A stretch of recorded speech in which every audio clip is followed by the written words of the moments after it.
LCS split is over, and we have to say goodbye to two of our teams. One of them, a historic collapse for sure. We will get into who is to blame or who to point the finger at. Probably a lot of fingers to be pointed for FlyQuest.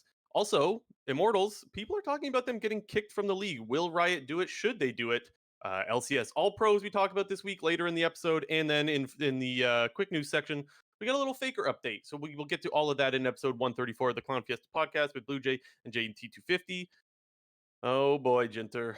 The last time we talked about this FlyQuest squad, it's been a long split and really down split talking about FlyQuest, but I guess the suffering is over now. Yeah, luckily it went fast and quick when it came to them getting eliminated from playoffs on the Thursday, as opposed to waiting till the Friday. And even if they did make playoffs, I feel like there was always going to be the lingering question of like, well, how far can they even go? Because presumably they would have been starting in the lower bracket, and it would have been a big upward battle to try to even make worlds at this point. They actually had a decent last week though, right? Like they finally decided to play decent. Like I know they had a 3-0 week earlier on in the split, but I think most people weren't too convinced by that. We were a little bit hesitant on it if I remember right. And then this week, like, okay, they started to show signs that they could play League of Legends again, and it was too late. It was you can't show up the last week of the LCS summer split and be happy or expect to make playoffs rather. So obviously that kind of sucks. It sucked to see, especially like Impact, for example. He actually did get a lot better as the split went on, and overall, I wouldn't say it was such a terrible split for him specifically. Um, he was kind of popping off the last weekend. The Rumble games were pretty sweet. Didn't matter again. Kind of feels bad, honestly. Yeah, I mean, you kind of said it from the jump, like it was just too little, too late. FlyQuest had 3 0-3 weeks in the LCS. Out of the 6 weeks in the season, 3 of those were 0-3s. So when I don't know, it just continued failure week after week for the first 4 weeks, it's just really not going to help your playoff prospects. And it is, sometimes teams are able to turn around, especially with the nature of League of Legends, where the game can change massively patch to patch. But for the most part, we saw the same meta play out throughout the entire split, and it never seemed to really play towards Fly's strengths whatsoever. Yeah, and honestly, regardless of meta, they just played bad too, right? There's that also. Hmm. This is a team that went from they were 14-4 in spring. They finished third, if my memory serves, and then they went. What did they finish now? 6-12. Yeah, they're 6-12. Like what an absolute disaster collapse. I think that we got to start to the question of like who's to blame and who's responsible. If there was like a draft pick, if you will, of pointing the finger, who would you draft first overall, Jinter? I think it's still got to be Vikla. And one of the reasons why, when I was kind of talking about the meta somewhat, is one of the reasons why I thought that FlyQuest looked a lot better this week is because they had Vikla on much more of the skirmish heavy, you know, style of champion, the one that he was actually very successful on in the spring split, and ones that we saw a little bit, toward, a little bit throughout the majority of the split, but for the most part, the split was dominated by control mages, and you could see Vicla's stats on control mages versus some of his like skirmish heavy champions compared to spring split, and they're pretty drastically different. Yeah, I agree. I think most people are going to agree with you when they say Vikla. And there's also it's worth mentioning like management as well and coaches, but I think overall just players. Like these are guys, they're not new players. They should all be very good. They should be able to adapt themselves to different metas. And of course, it should also like help to have coaches, guide you and you should get better as the year goes on. But these are all players that should very easily be able to make playoffs in the LCS with top 8. So I completely agree with you. I think main number one draft pick of who's to point the finger at is the players here.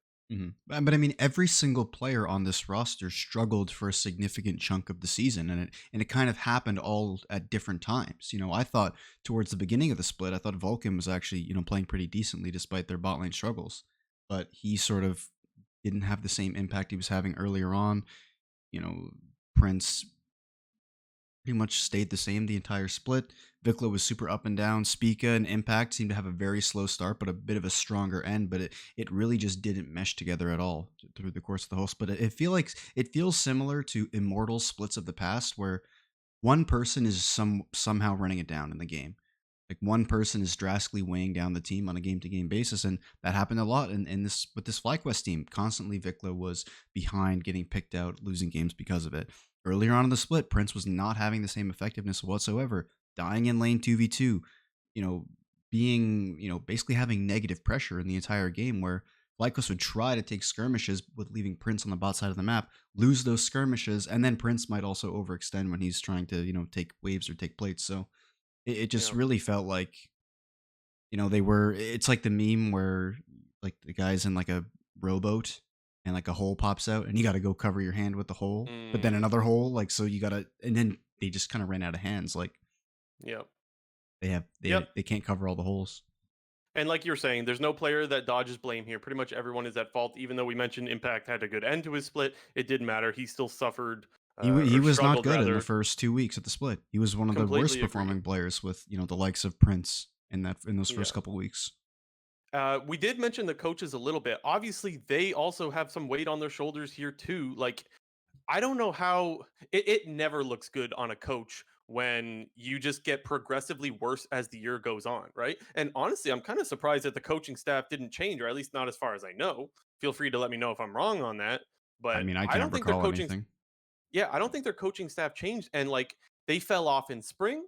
Like we started to see them fall off in spring, and that just continued right into summer, and no changes. So like you got to point to the coaches there, and then with that, even management not making a move of like, hey, our coaches are just letting our team fall apart. Like no one made a move at any point.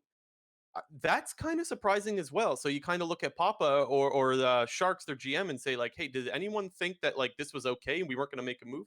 Now, with that said, it's not always easy to find someone. You need someone that's going to be able to speak Korean as well, because Prince is not an English speaker, or Vikla for that matter. So like there's that portion as well. But I feel like there's enough English and Korean speaking coaches that you could find somebody else, try to shake something up. The only thing that they did the whole split long was they put in Spyrex for one game and then went And right that back was to like, Vikla. and it ended up being pretty controversial because, I mean, with the whole like we planned this all along thing. So Yeah. yeah, they Like, definitely seemed not as willing to make changes like we've seen with some of the other teams in the LCS this split, and have gotten success because of that. You look at TSM with Ruby and Sanity, you look at Team Liquid with Harry and APA, and it's a bit of a what if when it comes to FlyQuest. What if Spyrex played more than one game? What if we gave him the week? What if, I mean, looking back at Spring Split, it sounds crazy to say this. What if they subbed out Prince for Masu? Like, we don't know. Like, they didn't even try.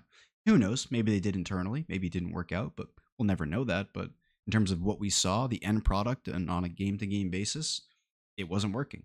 And and no changes were made. So when it comes to that, you must hold the coaching staff and management responsible. yeah. Which I mean, yeah, I'll admit, like I don't have all the answers of like which coach you should have gone after. Like that's not we don't know that stuff, right? We don't. But it's very weird to see a team that should obviously have success just continue to struggle and barely any moves are made. So that's where you got to point to the management side of things, right, Jinter? Yeah. But I mean, one thing, I guess, to argue for the opposite side, because, Hmm. when you have a very hyped roster and very, I'm presuming, high salaried players, it can be difficult to remove those players or change out those players because you don't want to necessarily lose the investment that you've made into those players, and what could potentially happen with their motivation if they decide to put sub in other players. Are they just going to AFK and turn their brain off for the rest of the split if they think that, okay, like, my spot on this team is not secure, or I'm getting subbed out, like, I don't really care anymore? So it can be a very difficult, expectations for this team, I assume, would have to be very difficult to manage throughout this whole split, because I feel like they themselves, going into the split, thought that they were going to be in the top three at the very least, hoping they were probably going to be top two, top one. And when you come out of the gate 0-6 and you have to figure out a plan, it's like, what do we do now? Like, well, we either stick with what we got or we make changes, and they stuck with what they got, and what they got was not enough. Yeah, super easy from our point of view to just point Yeah. the finger, say you're bad, and then say you should have done something. Forehead, right? Yeah. It's, Do you think people will look differently at Obviously, the players for sure. What about coaches or Papa Smithy, for example, and his track record? Well, I mean, when you do look at Papa Smithy, he doesn't necessarily have the greatest track record when it comes to building rosters, and he's definitely done some good things, found some diamonds in the rough for sure. You know, especially going into the spring split, people were really excited to both see Prince and Vikla debut in the LCS because of their success in the LCK. And I think early on, you know, we need to give credit for Papa Smithy for that because it was a very good spring split for them. And who knows what was kind of going on behind the scenes when it came to why those players dropped off in performance.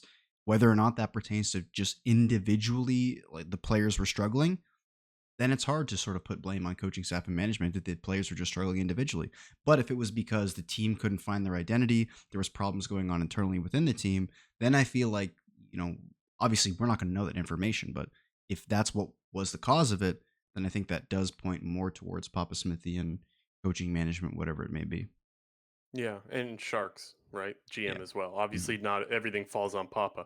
Pretty He's just unfortunate. he's like we're not trying to only say Papa here, but he's like the big name guy of He's the FlyQuest. face So people know, right? yeah, Which so, sometimes that comes with the territory that like yeah, that's people true. know you, they're going to point the finger at you, even if it's not necessarily your fault. I mean, it That's feels just like unfortunate. anything that relates to TSM being bad nowadays. Just oh, Reggie. Yeah, yeah. So yeah, and honestly, I bet you if you asked Papa, he'd probably say like, "Yeah, this does fall on me." Like he doesn't strike me as the kind of guy to shift blame. Like Hmm. I think he'd be like, "Yeah, this falls on me. This falls on our coaches. This falls on our players." Like I know that's the boring answer, but it's not wrong. It falls on everyone when there's this big of a collapse. Anything else, or do we want to do the rating of 1 to 10? Yeah. So if, for the people who don't know, once a team gets eliminated from either the regular season or playoffs, you got to give their obituary with a score of 1 to 10 of how their Which season went. we call it an it's really not an obituary. Like it's just like we are just judging. We Yeah, are hard judging them. pretty much. So let's judge them coming into the season. There's probably high expectations for this roster. You probably paid quite a bit for it, and you didn't even make playoffs come summer. That to me is an absolute failure. It's an easy 1 out of 10 for me. I'm going with the two, and Okay, I'll explain my because reasoning. of spring. No, but uh, Okay, part of my reasoning is because I have used this, you know, as reasoning for many of the other teams in the past. And when you finish a split or a year, if you end that split or a year with more questions than answers, then it can be a very difficult thing going into the next year or split because you don't necessarily know exactly what you need to fix. But I feel like because it kind of collapsed so magnificently in front of our eyes and everybody was struggling and there was clear problems, I feel like that does make it a bit easier to give the team some sort of direction on where they want to go in the offseason. Like it basically which would we be what though? well, I'm just I don't know what that is, but we saw all the bad from FlyQuest. It wasn't like FlyQuest was sort of a middle of the pack team sitting at 9-9. They get into playoffs, just barely miss out on worlds. Like maybe they would have ended up fourth or something. But at the same time, like then if you finish fourth just outside of worlds, then you have to manage like, well, do we then stick with this roster and maybe retool some things, bring in a one different player, two different players? But I feel like we got the answers that we needed, and the answer is we're hitting the blow it up button. Sure, but to me, that's not answers. That means you have more questions. You got to figure out who you're going to fill top jungle, mid, 80 support. So to me, I'm not buying that. No offense. I I mean, think that's plenty of questions on the table, if you ask me. yeah, I don't disagree with your point of view. I just think it when it was such a clear disaster, and I think you can point the finger at certain players more than others. It can make it a bit easier, kind of identifying what you need to do and figure out your plan going forward in the offseason. If you Yeah. go into the split knowing like, well, Impact's performance, continue to be pretty solid, improve throughout the year. He's a guy we want to keep around, and Vikla seems like a guy that I don't think he'll be on the team next year. And I think Nope. because of him playing just so poorly throughout the whole split makes that decision cut dry very easy. Yep. So we're expecting it to be blown up. We'll have to wait and see. '07 to FlyQuest. Yeah. Salute. Uh, God, hopefully something better happens next year. I don't even know what to say after that. Hopefully this Before doesn't discourage them from like just going back to the opposite of what they were doing and not necessarily being a big spender. Like hopefully this failure still, like, they still have the drive and the passion to be like, okay, well, we had a bit of a taste of it in spring split, so we still want to keep going and push for a good roster and still try to be a top team in New York, because it would be a bit disappointing just to see them revert back to a middle of the pack type team. Yeah. And then there's Immortals to talk about. Before we do that, J&T, I think we definitely owe a huge shout out to our listeners. Last week we had one of the best weeks we've had all year, or probably the best week that we've had all year as far as viewership, and that is because of you guys. We told you guys it's really simple. The easiest way to support us is to hit the like button, comment, and subscribe. And I know you guys have heard that a million times, but evidently it works. You guys helped us a lot, so we had a really good week last week, excuse me. And just wanted to say thank you. And so continue to do that. It's really easy to support us that way, and we appreciate you for it. Because of that, we have new viewers. And so to the new viewers that don't know much about our channel, we do this every week. If you want to join us in the live chat, Sunday nights, 7 p.m. EST, 4 o'clock on the West Coast, you can join us at twitch.tv/clownfiesta podcast, and you can find us on, well, YouTube, Spotify, Apple Podcasts. We Most love having you places. guys. Yeah. Yeah, so big shout out to everyone that's been supporting us. Really, really much appreciated. Now let's Immortals next on the chopping block. Should we start with them as far as like who will they have next year on their roster, J&T? I mean, it was like, well, here's the thing, like Immortals, there was a bit of something going on. I mean, there was a bit of a period of time where they had a chance of making playoffs. It wasn't zero up until they lost that last game on Friday. So, I actually thought that Immortals didn't play too poorly down the stretch. I think they actually weren't that awful in the last 2 weeks of the LCS. I like to start with that. They I would they say the played last better. week. I think I would say the last week of the LCS, I thought they played better. They won two But even games the week still, prior. They yeah, won more. wasn't They it won more because games 2 weeks ago than they did this week. yeah, I who the hell did they play? I remember not being convinced, but anyway, maybe I should give credit for the last Well, they couple played games. they Regardless, played NRG, and they lost to oh yeah, NRG. NRG lost to Immortals again. true. Okay, regardless, sure, they closed out the split looking better, but let's be honest, it was still a disaster. I do have to say that I thought Tactical looked better as the split went on. I am by no means in agreement with Mark Z when I hear him say that he thinks Tactical had a good split. So I always listen to the dive. I love the dive. This last episode that I watched last week, I was like, this was probably the week that I disagreed with them the most out of anything. And I can't remember everything of what they said, but one of them was like Tactical's having a good split, and I'm like, nah, Mark, I think we got to disagree on that one. I thought Somebody on Tactical was terrible. one of the casts on one of the Immortals games, I forget who said it, but somebody also echoed that same point. Might have been Mark Z. He might have just been reiterating his point, but I also heard that and was like, I don't know about that one, Chief.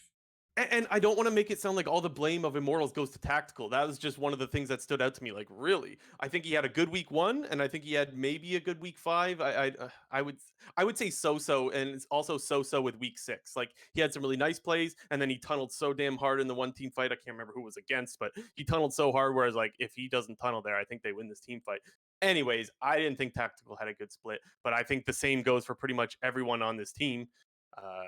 Kenvi had a terrible split. Balulu kind of disappointed. Not kind of. He disappointed. Treats disappointed. Solo disappointed. Honestly, clap for fucking Solo. He went a whole split on a roster. I'm actually happy for him there because Solo doesn't usually get to play a whole split. So I didn't even think about that's that. one Yeah, good he lasted the that's whole one good split. thing. Yeah. Yeah, golf claps for him. But the split for everyone on this team was pretty damn bad. Yeah, it wasn't the greatest. I can give Kenvi a little bit of credit because he actually played a really good game in that game against Energy, but that was about it. Yeah. Okay. We can say that at some point during this split, every player showed a little bit of like, I don't know, signs of good. It wasn't Yeah. just pure dog shit the whole split. I don't want to make it sound like it was, but like, this is a last place team for a reason here, guys. Like, they are bad. Yeah. Maybe we should do the score of 1 to 10 before we talk about the will they get kicked, should they get kicked. Yeah, I mean, when it comes to the score of 1 to 10, I'm at about like a 3. I mean, I think a lot of people expected this team to be at the bottom of the standings. Um, Anywhere between 10 and 8, basically, was the suggested placement for Immortals. I think I had them at. I think I had them 8. You had them 9, or it might have been the opposite way. I think we had them one different because both of us had TSM 10, and then we had Immortals and Dig 8 and 9 in the opposite order to the other person. And it's worth noting that these rankings that we do of like they're rather the score of 1 to 10 is considered with expectation from the team. And obviously coming into the year, even in spring, this team, I do not think they had high expectations of winning games. Uh, so I guess they improved. They went what they win 4 games last split. They won 5 this one. Anyways, Yeah. I gave them a 2. I gave them a score of 2. It's still terrible. At the end of the day, people are talking about kicking your team from the league. No one wants you around. Like no one. That can't be good.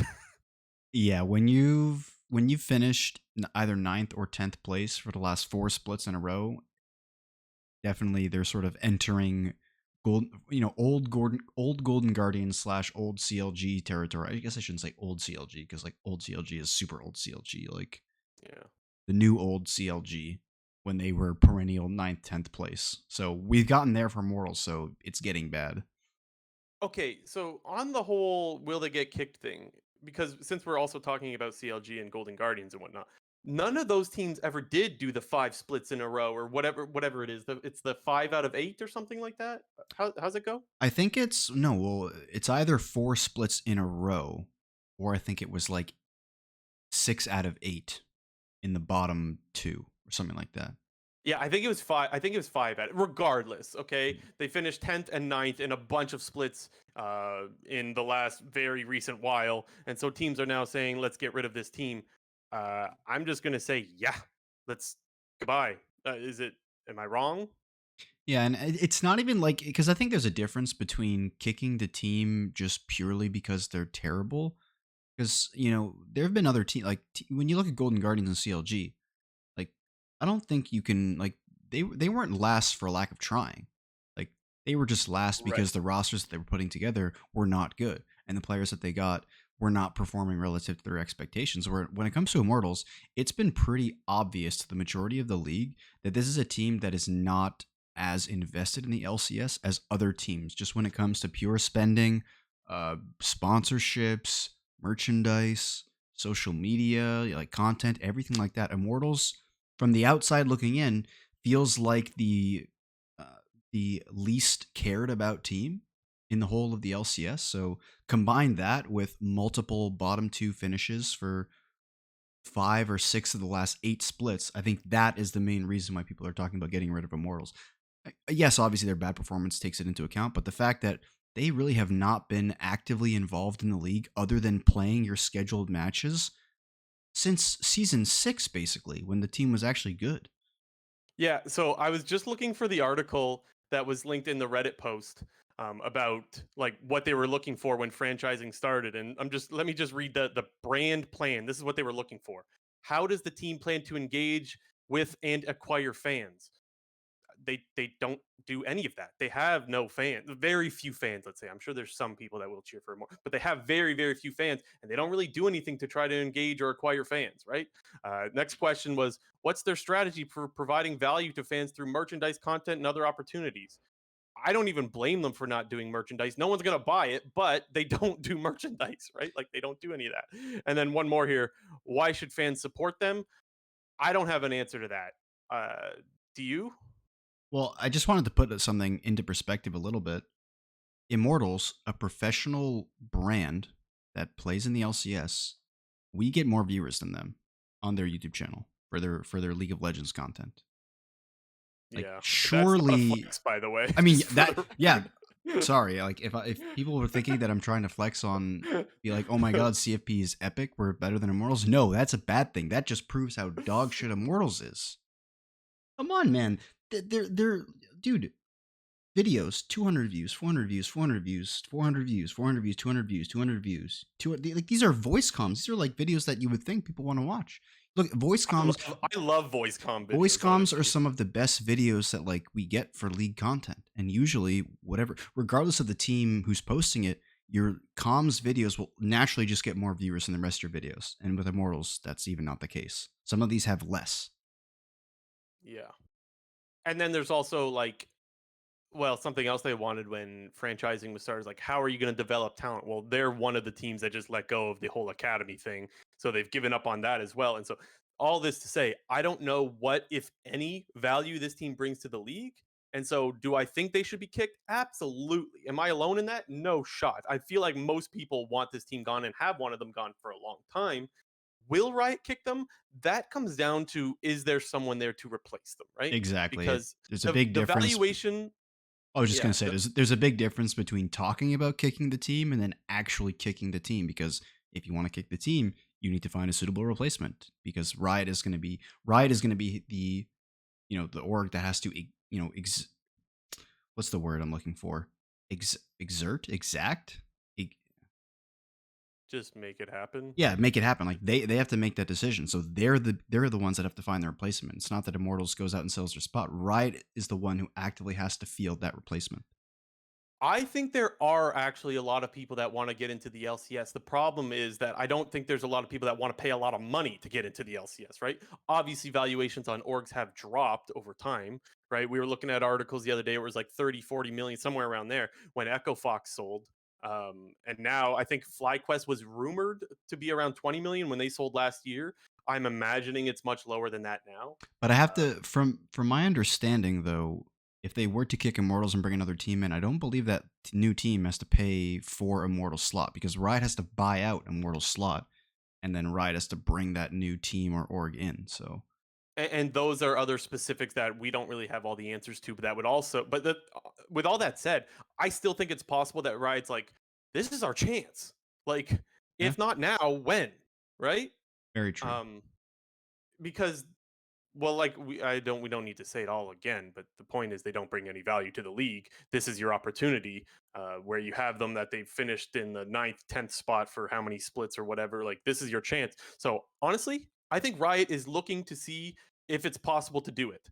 They're saying, who do we got that can join this league? Do they have any decent amount of business plan or intent on finding fans or growing any brands or anything like that? Anyone that's just got a little smidgen of effort to put into their team, they would probably take them as long as they have the money and the staff. That's my opinion. And if Riot truly is continuing to, back their claims that they're investing in the LCS and they still want it to be like a premier part of their brand and whatnot, then that should be something that they look to do. Like, if you really want to improve your brand and whatnot, you got to put the work in, kick this team, find the replacement, and build it back up because we're kind of reaching a point now in the LCS where it feels like there's fewer and fewer top teams. It sort of used to be the sort of the top five and the bottom five. That's how we do the breakdown because it was pretty clear that there was five teams in the LCS that would spend for rosters, and those would just kind of end up being the top five. It was primarily C9, TSM, Team Liquid, 100 Thieves, and I guess sort of a mix of CLG, EG, and whatnot. But it doesn't feel like that exists now. I can't say that there are five top teams in the LCS. I mean, at this point, I'm convinced to say that there's only three at the moment. Yeah. And Golden Guardians might be one of those new ones. Cloud9 Golden Guardians and Team Liquid. Yep. Anyways, so my guess is that they're trying to do it. It just depends on if there's a good fit. If there's a good fit, absolutely they're going to do it. That's my take on it. But obviously, that is a very outside opinion and not an inside or informed one. Anything else on that, Jinter? Um, I don't know. Sad for Immortals. I don't think a lot of the players on this roster are going to be on LCS teams next year. So Yeah, I don't think so either. I'd Let me think about be that. I'd be pretty surprised if I saw Tactical, Solo, or Kenvi on a roster. Hmm. I think there's a world where all five of them don't. However, like we mentioned earlier, there's some people that do believe Tactical had a good split, right, and deserves to be in the LCS. Okay, that's the other issue too. Is like, let's say we'll just stick with Tactical for example. If Tactical leaves the LCS, there needs to be an LCS AD carry to replace him, and if there isn't any, I think there should be. There's got to be one, but let's just say there isn't. Uh, then Tactical might get another split.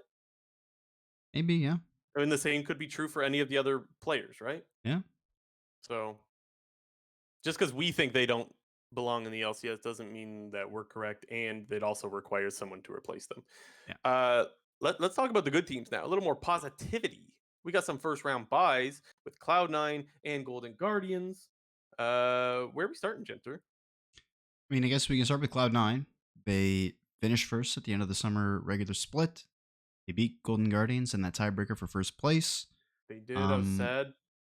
Lost to NRG yet again on the first match on Wednesday. NRG continues to be Cloud9's kryptonite, but honestly, it was a banger game. That was definitely one of the more exciting games of the split, purely just because of the finish. Whenever there's a major objective fight happening, when there's sort of a backdoor slash split push potential, it always just leads to exciting league. And Palafox put the team on his back in that game. That dude's back must be broken after that one. I Dude, think dude carried the whole game straight up. I think I think Cloud9 rather knew exactly what was probably going to happen. That they were going to get backdoored, and that MNS was going to have to fend off a very fed LeBlanc. But they had no choice, right? If they sit in their base, they're going to lose anyways. I feel like that was like a calculated, like we need to take a risk, and yes, we might lose our Nexus doing that, and that's kind of what happened. Like I don't think that everyone that's saying why are they trading their Nexus for Drag, like they have to Yeah, they, in a they they way. were they were in a position where they basically decided that they would rather risk the potential of losing the game on the spot with a potential backdoor and fighting the Elder for a because I mean if Cloud9 gets the Elder, they can stall out the game and basically get it back to a 50-50 state. But the momentum was heavily swinging in the favor of NRG as we went post like 20 or what was it, like 30 something minutes. Like when it was post 30 minutes, Palafox really just the zoning and the pressure that he was able to apply on the map basically prevented Cloud9 from walking up at all. So they just realized like we're probably going to be ending like curled up in our base for 10 minutes if we don't try to do something here. And Yeah. Cloud9 continue to be one of the teams that will always fight and die as opposed to roll over and die. So As it's the the Cloud9 Cloud9 way. guy, as the Cloud9 guy, I got a couple of questions for you. I need to know a Cloud9 fan opinion, J&T. Okay. Two things that I'm wondering if you're worried about. One, are you worried about MNS? He had a pretty rough week. Worried or not worried? Or do you disagree that he had a rough week? Um, I mean, he definitely didn't have a great. I mean, yeah, he had a rough week. I think by standards of this split, I don't think he necessarily had like a rough week, but by looking at MNS in totality, yeah, he had a rough week. Yeah, I thought he was dying a lot needlessly. So I thought that he had a rough weekend. So I guess the next question is, regardless of that, are you worried about his performance or not really? Um, I would say I'm less worried about it now, and I think that is because we are seeing a bit of a shift in the mid lane meta with the continued nerfs to all the dominant control mages that were prevalent throughout the whole summer split. We're kind of getting back to that more skirmish heavy playstyle that we saw predominantly in spring with a lot of Silas, stuff like Yone, stuff like Jace. LeBlanc was kind of in the mix there, and you got some other things kind of like Tristana and whatnot. Tristana. So that does feel more like the MNS playstyle. I mean, when he was smurfing in Spring Split, that's a lot of what he was doing. He was playing champs like Silas. He had those random, like he had that random Tryndamere game. I'm trying to think of other. I remember he played Yon a couple of times. So I do think that with the direction that the meta seems to be heading, it's a little more MNS favored than Annie, Ari, Azir, Oriana, and whatnot, for which we saw for the most part of Summer Split. Okay, so not worried about MNS. What I mean, I'm about still worried a little bit. Like a little bit? he's Okay. not playing as well as he was in spring.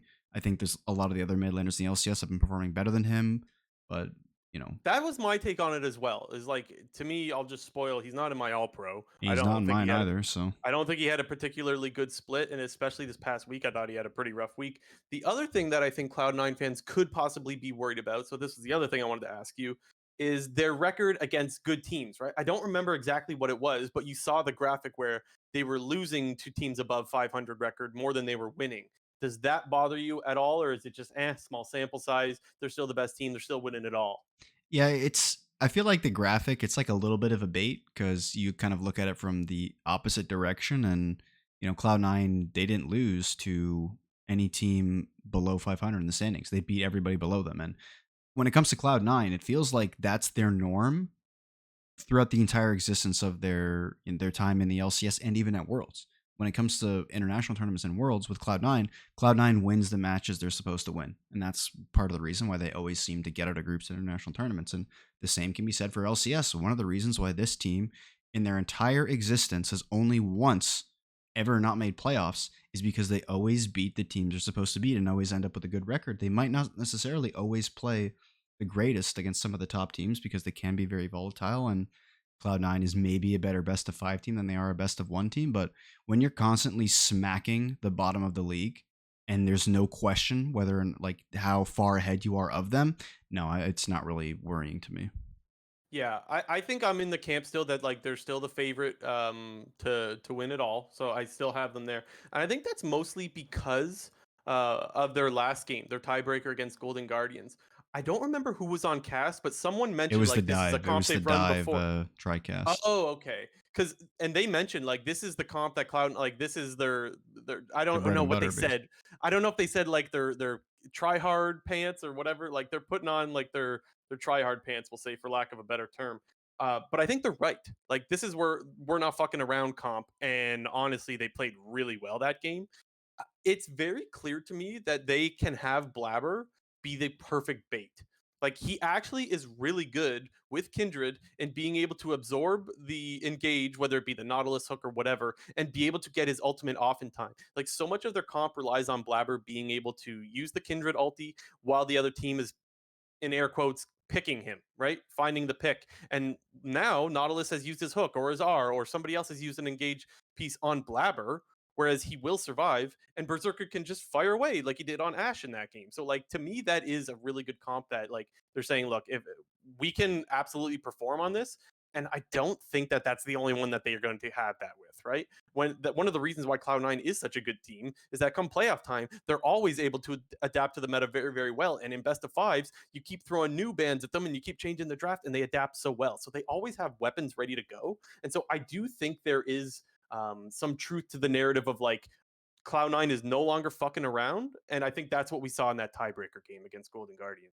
Yeah, well, I mean, there was also the point on the cast if Golden Guardians, was sort of doing it somewhat intentionally because they did recognize that the combo of Milio, Ash, Kindred was a combo that Cloud9 was using a lot in the early parts of Summer Split, and the Yeah. cast was sort of debating whether or not Golden Guardians did this intentionally, and was like, well, let's just see what happens when we leave everything up. Like, if we leave it up, are they going to pick it? And if they pick it, are they still going to smash us? And I think that that's probably what happened. I think more often than not, tiebreakers usually end up being more experimental, just because it's, yeah, sure, it counts towards your playoff seeding potentially, but in the case of 1-2, where I think both teams didn't necessarily care whether or not they finished 1-2, at least from the Golden Guardians perspective, it felt like they were doing a bit of experimenting there. But Yeah. the only other thing And that I would say, just when you're talking about the Blabber Kindred, is it's mhm. so obvious that he is like, this is his comfort champ, and he is the proficiency relative to the other Kindreds in the LCS is completely different. And I think a lot of it has to do with the ult usage you were kind of talking about.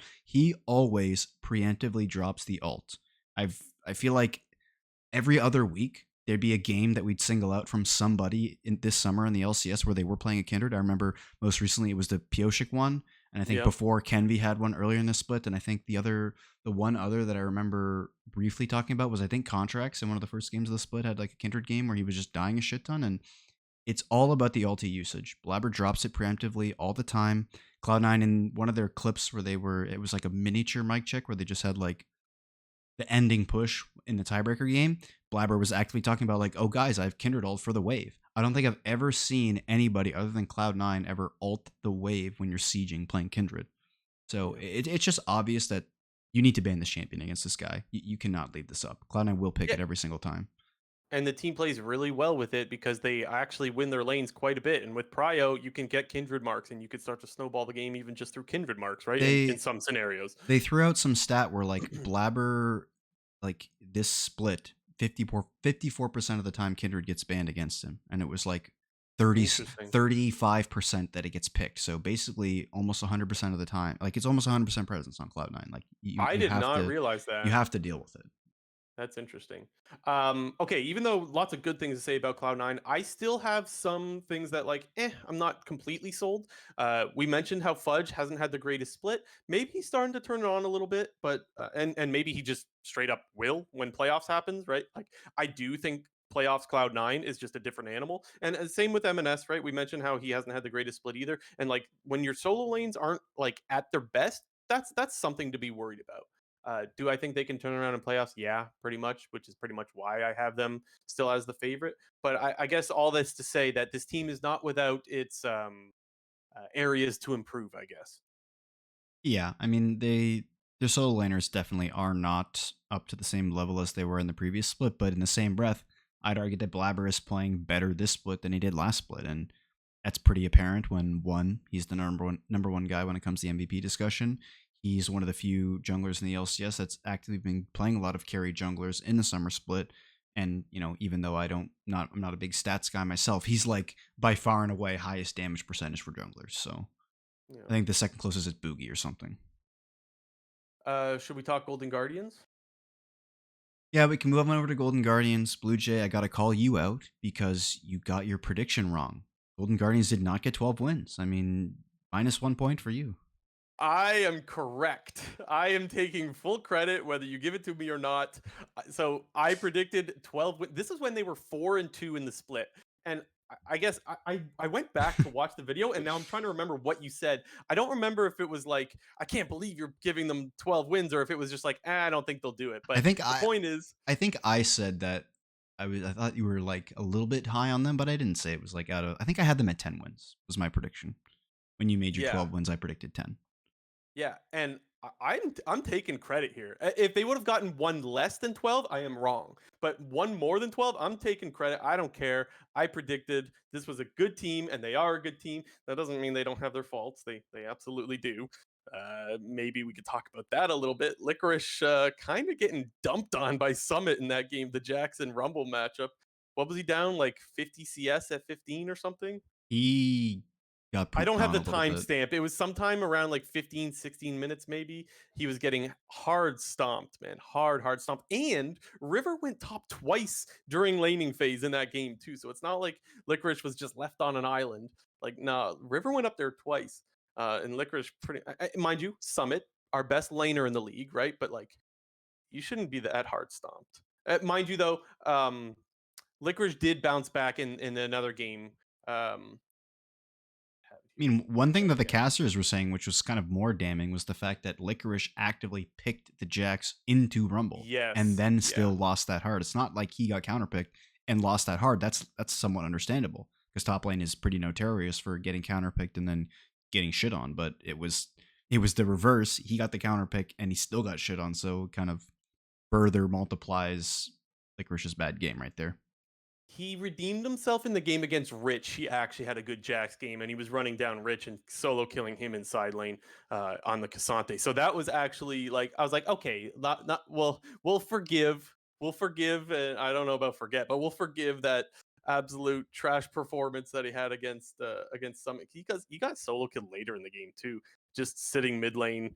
The Rumble ran him down and killed him too. So not the greatest performance from Licorice. Am I worried? A little bit, admittedly.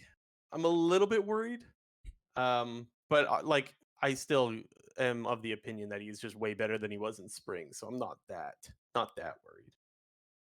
Not that worried. So that's good. I Yeah. mean, Golden Guardians feel like the clear number two. Yes, Um, I agree. they're they're all around just really good. I think Cloud9 definitely has the higher ceiling, and I think that's obvious.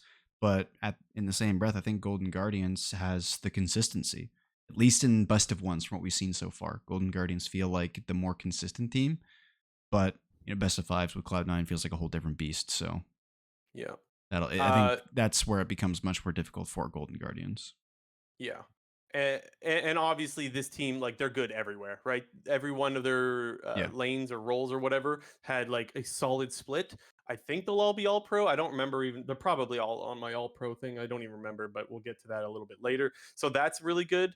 Um Oh, I remember when we were talking when we were doing prep for the episode, we kind of wanted to talk about like what does this mean for like the legacy of this team or what how did you word it? You mentioned like do we Well, look at this team differently now or something like that? yeah, I mean, it's more just like have they broken the stigma of being the perennial bottom LCS team? Like we kind of were talking about it with Immortals. Immortals seems to have taken the moniker of like shitter, like bottom feeder, and that was at one point Golden Guardians. And slowly but surely, they've been improving over the last 2 years, basically, pretty much since they made the trade for Licorice and River. When those two moves happened, they've been on an upswing ever since. So God, those trades were so bad to start with and turned out to be so good, eh?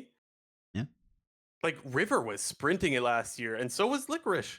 Like, and even this year, like maybe you got to give a lot of credit to the coaching staff. I don't know, but that's just wild to me how bad those trades But were and here, how I good feel they are like now. another thing that's important to say is Golden Guardians. To be fair, were in this exact position 2 years ago with Oh, you're ahead of the me. well, yeah, they had the roster Yeah, of Closer, Demonte, FBI Huhi, and they couldn't afford to keep them. So hope right. like is the same thing going to happen? I mean, we don't know. I would hope that Golden Guardians, at least in terms of like ownership or wherever the hell they're getting their money from, if they are getting it from the Warriors or if it's whatever, like hopefully this now is a bit of a track record in terms of hey, maybe we can pump a little bit more money because once we fielded good rosters and built up rosters, like we've had some of the best teams in the league over the last two You're in my years. head, Jinter. You're in my head. It all depends on whether they decide, oh shit, we got to sell and we can't afford these players again. Which, by the way, I've said this before, but I'll say it again. They could afford players. This is the Golden State Warriors owned org. They choose not to, right? And that's totally fine. That's their prerogative. They get to allow how much they want to put, how much they want to budget for their League of Legends team or for esports or whatever. That's fine. But don't tell me you can't afford it when you're the Golden State Warriors. We looked up their salary one year; it was like 150 million over the course of a year. But I mean, Like, in also fairness, they pay the biggest luxury tax in all of sports. So sure. I mean, if you're paying luxury tax, that's because you yeah. have the money to pay luxury tax, right? Just Again, saying, like when you're having to write a check for $350 million, and it's like I don't really want to give like 5 or $10 million to my LCS team now if I have to fork out, 400 or 500 plus million each year on my NBA team. yeah, and I don't want to make it sound like we're blaming them, right? Because obviously LCS teams aren't exactly raking in the cash right now, so you have to Definitely be not. financially responsible and blah blah blah blah blah. I'm just I never liked when they're like we can't afford the players. It's like I don't know about that. That's why I'm hopeful that their previous track record with the old roster and now this one can. I mean, an arrow's still there. Like he's been there the whole Yeah. time. Hopefully, he can be Dude, the I'm so guy. happy for an arrow, man. How Yeah. like feels good, man. Feels good.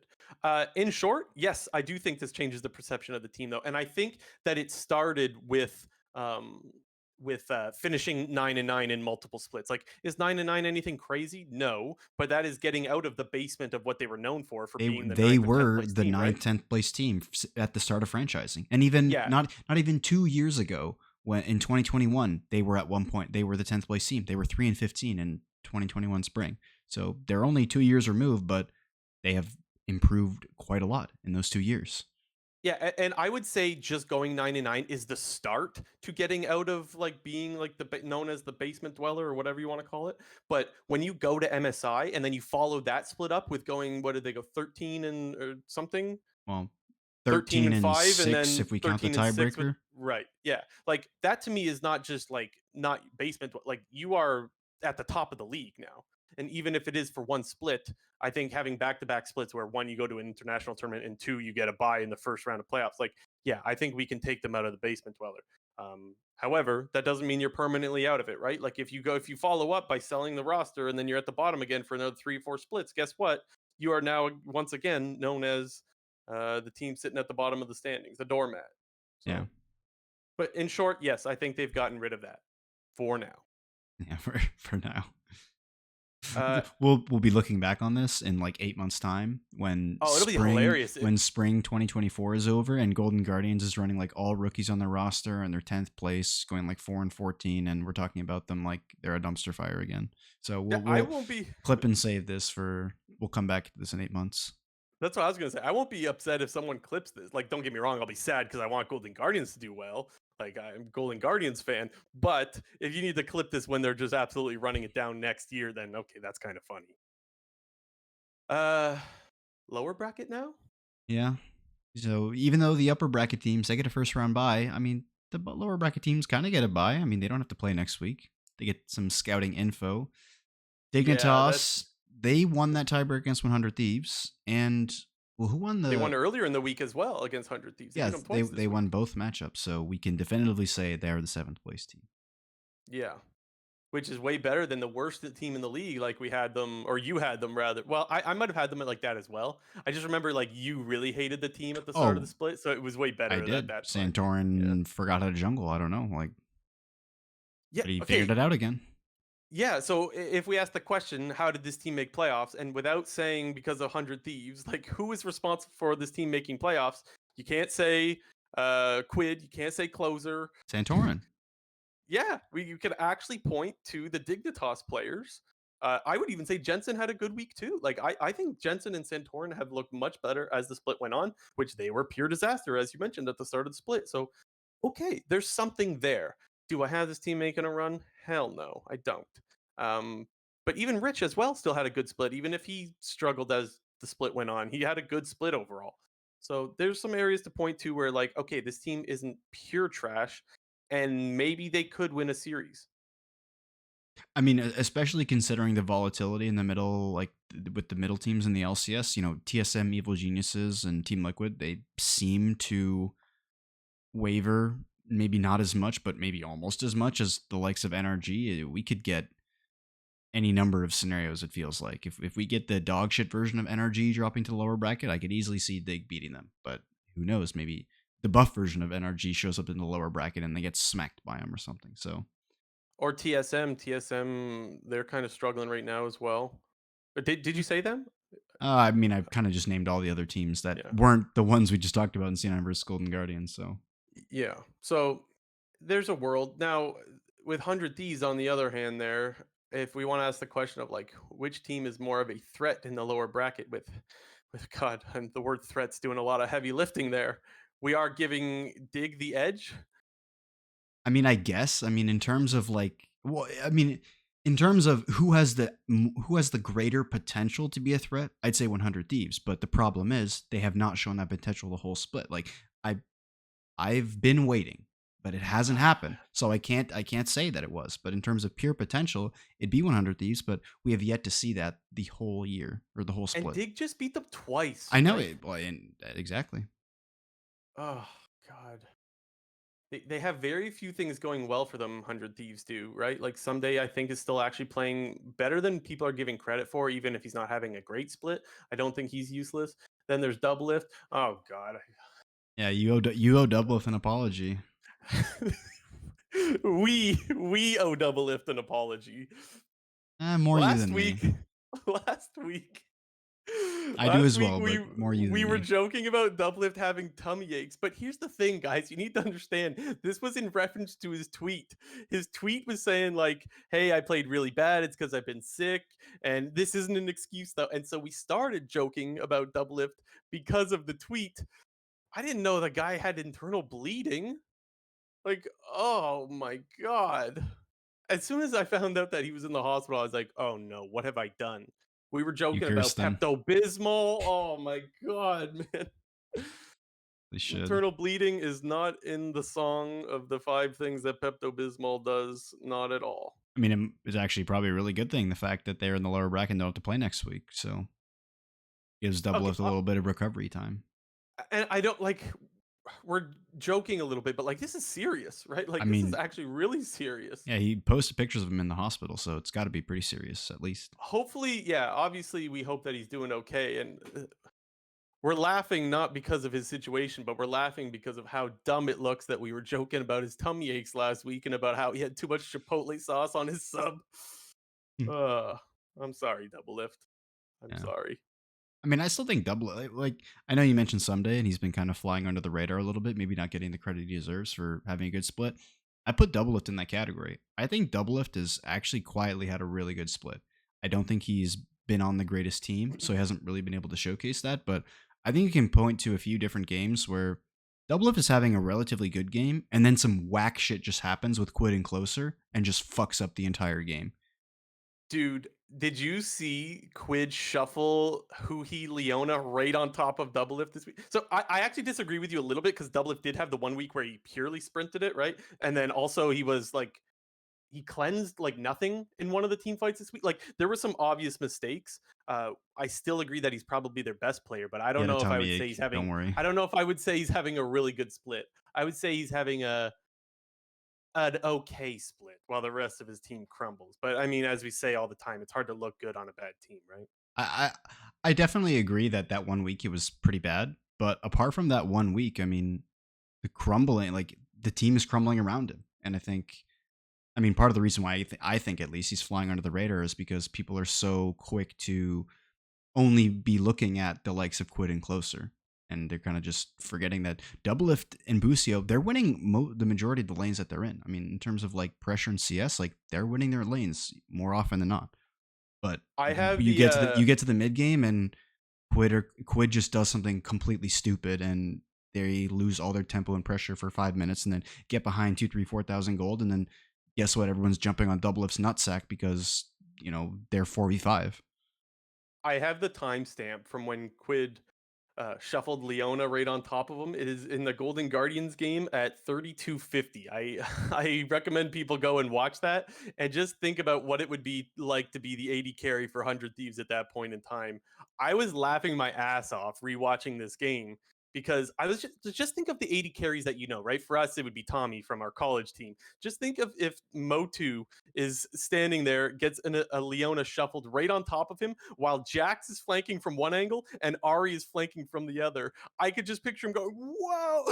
like, like just think of the 80 carries, you know, guys, when you're watching that clip. If you go watch it again, 3250, and you'll kind of see why it's pretty funny. Like, I don't know what he's supposed to do there. And the thing is, he has to use his cleanse, and he uses his cleanse, dies anyways, and then the very next fight, River is playing Vi. All he needs to do is hit R, and it's followed up by Leona ult, and there's no cleanse for Doublelift to use, and of course they die and they just lose the fight off of that. So really unfortunate. It speaks again. We mentioned last week, or I think I mentioned last week that like I feel like Quid doesn't understand how their comps are supposed to be played or like how team fights are supposed to go, and he's engaging in ways that he has no business making the engages. Last week it was the Ari on Nautilus. This week it was shuffling Leona right on top of his 80 carry. And You're not going to win games like that. I don't want to bring this back to kind of the conversation I was talking about last week when it comes to like jungle and the way that the team plays around, but I think part of that is a byproduct of the way that 100 Thieves utilize the jungle role. Like they're often having closer on the carry, and it feels like Quid, I'm kind of assuming here, feels like he needs to be the engager, like start these plays off because more often than not, closer is the guy who's playing the Ivern and playing the Viego. Maybe that's So, fair. Yeah, he is not. Quid is not the only guy at fault on this team. I want to make it clear. I just that was the funniest play that I oh saw yeah, when rewatching the games this weekend, so I had to highlight it. It was pretty funny. And Closer did play the Viego the one game. He popped off and had a Closer Viego game. I guess that's a sign. Like yeah. maybe if there's a sign that this team could go on a run, maybe it's just putting him on Viego. I don't know, man. Yeah. I mean, if that is the case, kind of like I said last week, you need to then commit to that sort of a play style. If you want closer to be the carry and that's how you want to play the game, you have to warp your whole identity around that because the majority of Summer Split, they were just trying to do the meta with closer Viego or closer carry, and it just doesn't work. You Yeah. need your jungler needs to be a setup jungler, if not your laners. Like you need it. Yeah, we'll see. We'll see how it goes. I know you wanted to talk about the 7-8 seeds, and so did I. I'll let you start with this one though.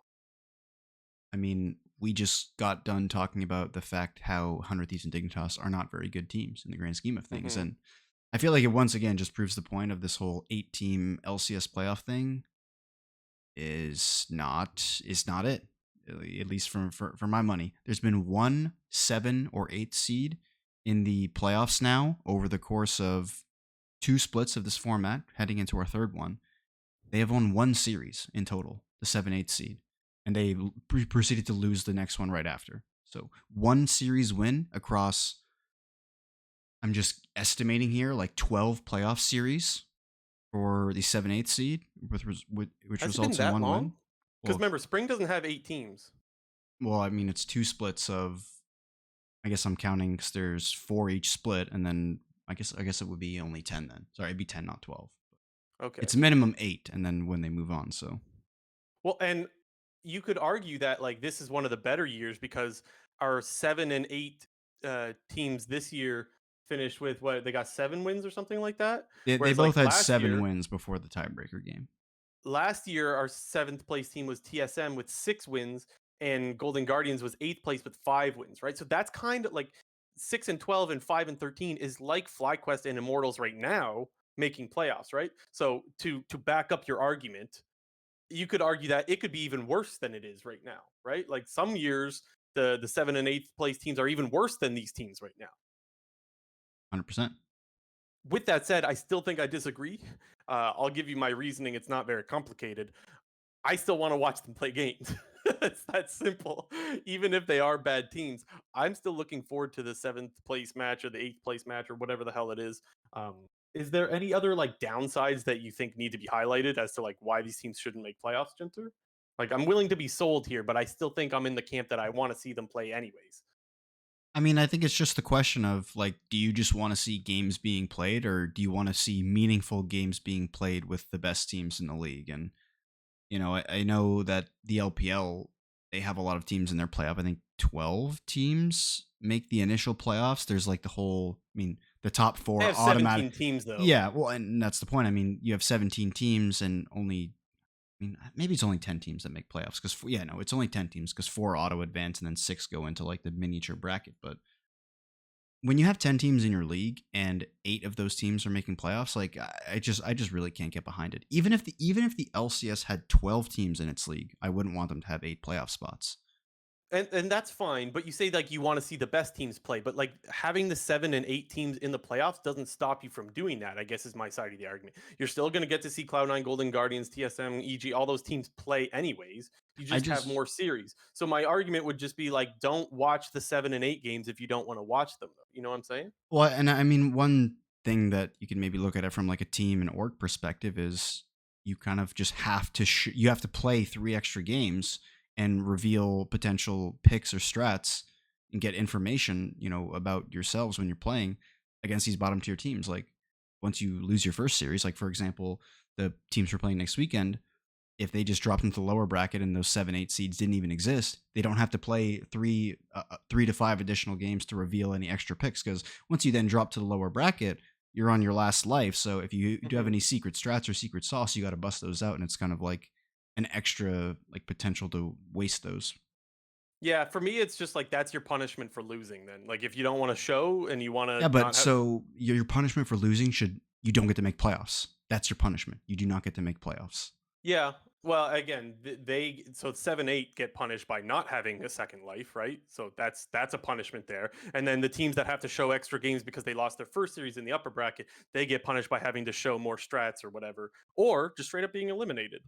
But um, anyways, I don't think I would be too upset if they lost 7 and 8, if they took them out of playoffs. But my instinct is I kind of like it existing. Like if one of those teams goes on a playoff run, that's really interesting. And if they don't, whatever. Like to me, it's just more games for me to watch. But I'd be curious to know what like our listeners think about that. If you're thinking of leaving a comment for this episode, I want to know if there's any arguments we're missing. First of all, if like there's something very glaringly obvious that we're missing about having the 7 and 8 team make playoffs, and just how interested you are in those games. Not interested? Should it be there? Should it not be there? I'd be curious to know. Anything else, Jinter, on this? No, I think that's it. Okay, let's go. Oh, playoffs round one. Fight. We got matchups. So Not Wednesday, first, yeah, but Thursday now. Thursday. First matchup of the playoffs will be NRG versus Team Liquid, seed 4 versus seed 5 in this case. I do have actually I'll bring up a picture of the bracket as well because I do have that just to sort of Okay. um just to explain. Cloud9 chose to be in the B2 match, as you can see on the screen now. So they chose to fight the winner of EG-TSM, despite EG being the higher seed than the likes of TL and NRG. So, and I think that makes sense because of Cloud9's record against both TL and NRG. The split of their 5 losses on the split, four of them are to Team Liquid and NRG, so makes sense. So before we dive into the matchup specifically, I just want to hit on each team individually, and then we'll kind of dive into the matchup if that's cool. Yeah, yeah. Um, with Team Liquid, the question we wanted to ask is like, is this team a contender or a pretender? Do we think this team could make Worlds? And I would have said for sure before this past week. But one of the issues that I'm having with this team is like, obviously, I've said that I still think Summit is a really good player. We've acknowledged that his biggest problem is the ISO deaths and that he keeps dying. I thought the ISO deaths were way more obvious this week, and even just way more useless deaths than they've been throughout the split. And so, even though it's been a consistent problem, it seemed like a bigger problem this week. And so that's why I'm a little bit more worried about Summit. Even though he absolutely shit on Licorice, he still ended up just dying uselessly in that game and then in the rest of the games this weekend or this week, excuse me. So like I guess I'm a little bit worried because of that, and I don't know whether to call them contender anymore. It's difficult because I think this week we got a little bit more of maybe a accurate picture on APA just because I mean, while I think everybody was correctly praising him for his fantastic performances ever since he got subbed in, I think he just had more of an average week this week. He didn't pop off in, every single game. In fact, he struggled pretty heavily in the Golden Guardians game. He got picked off a bunch, more than Summit in this case. When you think of like who's going to be dying most on Team Liquid, well, your first answer is probably going to be Summit. No, it was actually APA who was the one getting picked off quite a lot. And not to beat up a dead horse, because I feel like we've talked about this a couple times and they talk about it on the co-streams all the time. Don't pick Victor into Azir. That matchup sucks. You get your flashbone and you just die on repeat. Yeah, he did get camped, which I know sounds like cope. Sometimes you got to be able to deal with that. Some honestly, the first thing that you wonder is communication issues with this team, right? He doesn't speak Korean. Does he even understand what his laners are telling him? Did his bot lane tell him, "Hey, by the way, who he's not here right now. He's about to kill your ass." And he went, "What?" and then died instantly. Like it's a fair thing to wonder, right? Yeah. Um, but yeah, he was taken advantage of a little bit. I didn't think he had a terrible week though. I didn't say it a Not terrible saying week. I yeah, just thought it was more average. He got yeah, I beat. didn't want to put words in your mouth. I wasn't He, trying to do that. Just yeah, I he didn't think he was terrible. I didn't think he was great like he he was still had a the week great before. Ziggs game, and for the most part, he played well in the game against Evil Geniuses. He still lost lane to JoJo. Like that's still something. I'm going to optimistically put them on the contender side still, just because I do think that he has lots of picks that he can pull out. Right, we saw his Ziggs was great. His Cassia was still great in my opinion as well, even though the rest of the team kind of sprinted it around him in that game. I think that he's not stuck if on just the Victor, and that there's other things he can whip out. I don't think he's going to get the Ziggs very much though. I'd be surprised if teams can. Clearly, that's one of his better picks, so I don't think that's going to happen. But with how much, even though my main concerns are Summit, for example, and APA being exposed a little bit this week, I still have faith that those guys are good enough to bring this team to Worlds and be a contender, even if it's a small percentage chance a contender for the LCS Championship as well. I definitely still have them as a contender. They have played better overall since swapping Harry for APA, and I expect that to continue. Despite APA having, as I said earlier, a bit more just of an average week. He's not smurfing every single game because that's kind of what he was doing ever since he got subbed in. He was doing a lot of the heavy lifting for Team Liquid in the mid and late game because, as you basically described, it's pretty obvious and apparent what the Team Liquid strategy is. The first 15 minutes of the game, you play the game through Summit. And then for the rest, you kind of shift it back over to Yon and APA. On the NRG side of things, we need to ask the question like, what should the confidence level be of a team that always beats the top teams and always loses to the bottom teams? I actually think, even though it's not a good, inconsistency is never like a good thing, right? I would say it's a slightly better thing that they're beating the good teams instead of like how bad it is that they're losing to the bottom teams. I think step one of being able to make a playoffs run is being able to prove that you can beat the good teams in the league. Um, that doesn't mean you ignore that they lose to everyone bad, but it means it's possible that you could actually go on a run. Yeah, I mean Um, it's pretty difficult to judge how they are because like their delta is just so big at this point where they beat a lot of the good teams. They have 2 wins over Cloud9. They have 1 win over Golden Guardians. They have maybe 2 wins over Team Liquid, maybe just the one. But point being, they're 6-3 against the top teams in the league. But Yeah. unfortunately, they are also, and the reverse of that is they've lost 6 games to a lot of the terrible teams in the LCS. They have 2 losses to Immortals. Two of their losses are to Immortals. The team could be 11-7, sitting as potentially the third seed or close to the third seed. Does EG have 12 wins or AG has 12 wins, right? EG has 12. Yeah. Yeah, okay, so they'd be the fourth seed, but still, there was a very likely chance that this team could have finished third if they had just beat some of the weak teams, which were obviously very weak. So I guess my take on it is my confidence level is not very high when you're so inconsistent. You don't want inconsistency going into playoffs, right? Not a good thing. But I would rather not know, like if I'm an NRG fan, I'd rather not know and know that there's a chance that they could just win it all because they could beat the top teams, but also understand that there's a chance that they just flop at any time because they lose to a bunch of bad teams. Like I would rather that than then just know comfortably they're going to finish fourth or something. You know what I mean? Like who cares about fourth? Feels I like get we're maybe at this year you the do because of Worlds actually. Maybe this year, maybe fourth is better than I'm giving it credit for. feels like we're at the roulette table when it comes to energy. There's basically a 50-50 chance of what you're going to get. You're either going to win or you're either going to lose. There's really not a lot of in between. Yeah, but they're so unpredictable that you would just roll zero. That I feel like that's the perfect explanation, honestly. Yeah. You go into an NRG game thinking, okay, everything on black, and then Yeah. like, oh, double zero. And you're like, oh, okay, well, that's great. Yeah. Not that it would make any sense, but like putting half your money on red, half your money on black, and then it rolls green. Obviously, it doesn't make any sense because you wouldn't make any money like that. But Yeah. Okay, when it comes to these teams playing each other, who are you giving the edge, JT? I don't even have an answer to this yet. I feel like it has to be Team Liquid, and the reason why they say that is purely in the top lane. Dokla, I think's been Okay, having a really terrible split.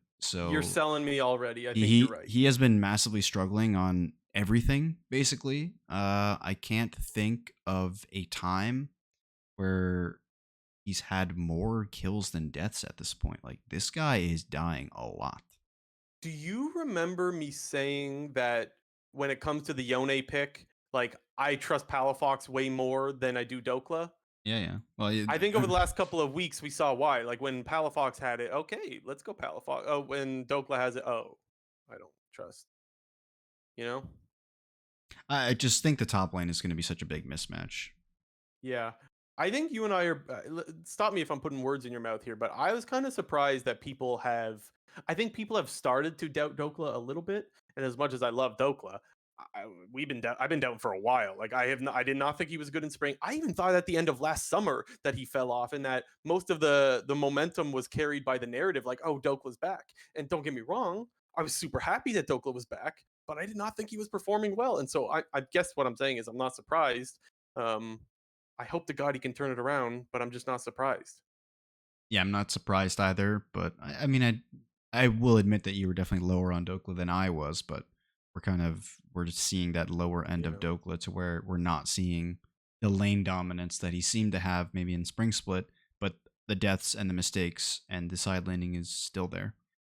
Yeah. I think they're pretty much mismatched in every role except mid.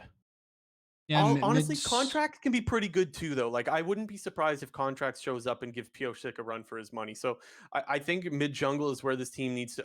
I mean, where we haven't said that before, right? Yeah. I think mid jungle is where Energy needs to succeed in order for them to win, but I don't think it's going to happen.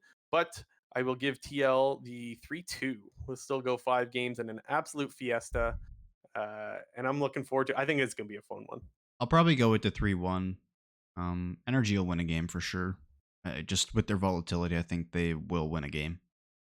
I'm looking forward to this series more than the EGTSM one. I think I'm more excited about the. Yeah, I think the EG. I mean, we might as well just get into it, Yeah, but let's do I it. I feel like that one's gonna be a bit of a snoozer. Um. Okay, let's just make sure that we're on the same page as to why it would be a snoozer. We think EG is going to clap them. Yeah, I think so. TSM struggling a little bit. I guess we'll start with TSM.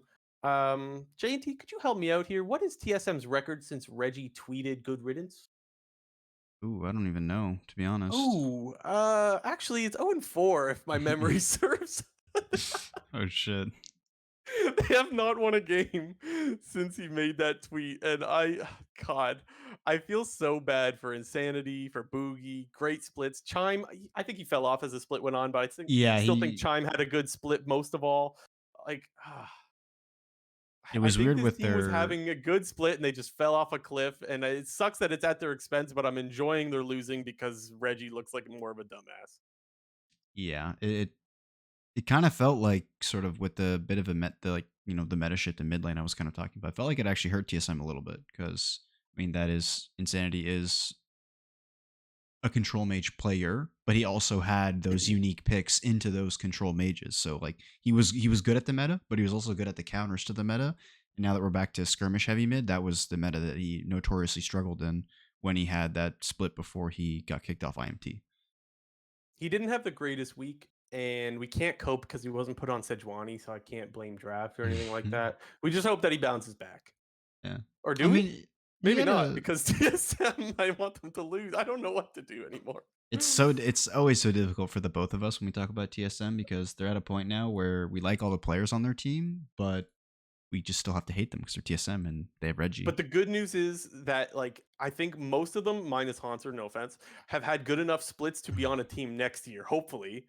I hope that's the case. And then we don't have to cheer against them ever, right? We get to cheer for them. I would love if they all stuck together and joined whatever team replaces TS. That would be great. Yeah. Uh, we're getting ahead of ourselves because we don't know who or if that's officially happening or whatever. Anyway, uh, EG on the other side, they went 3-0 with Shaden. Not exactly Yeah. the toughest opponents though.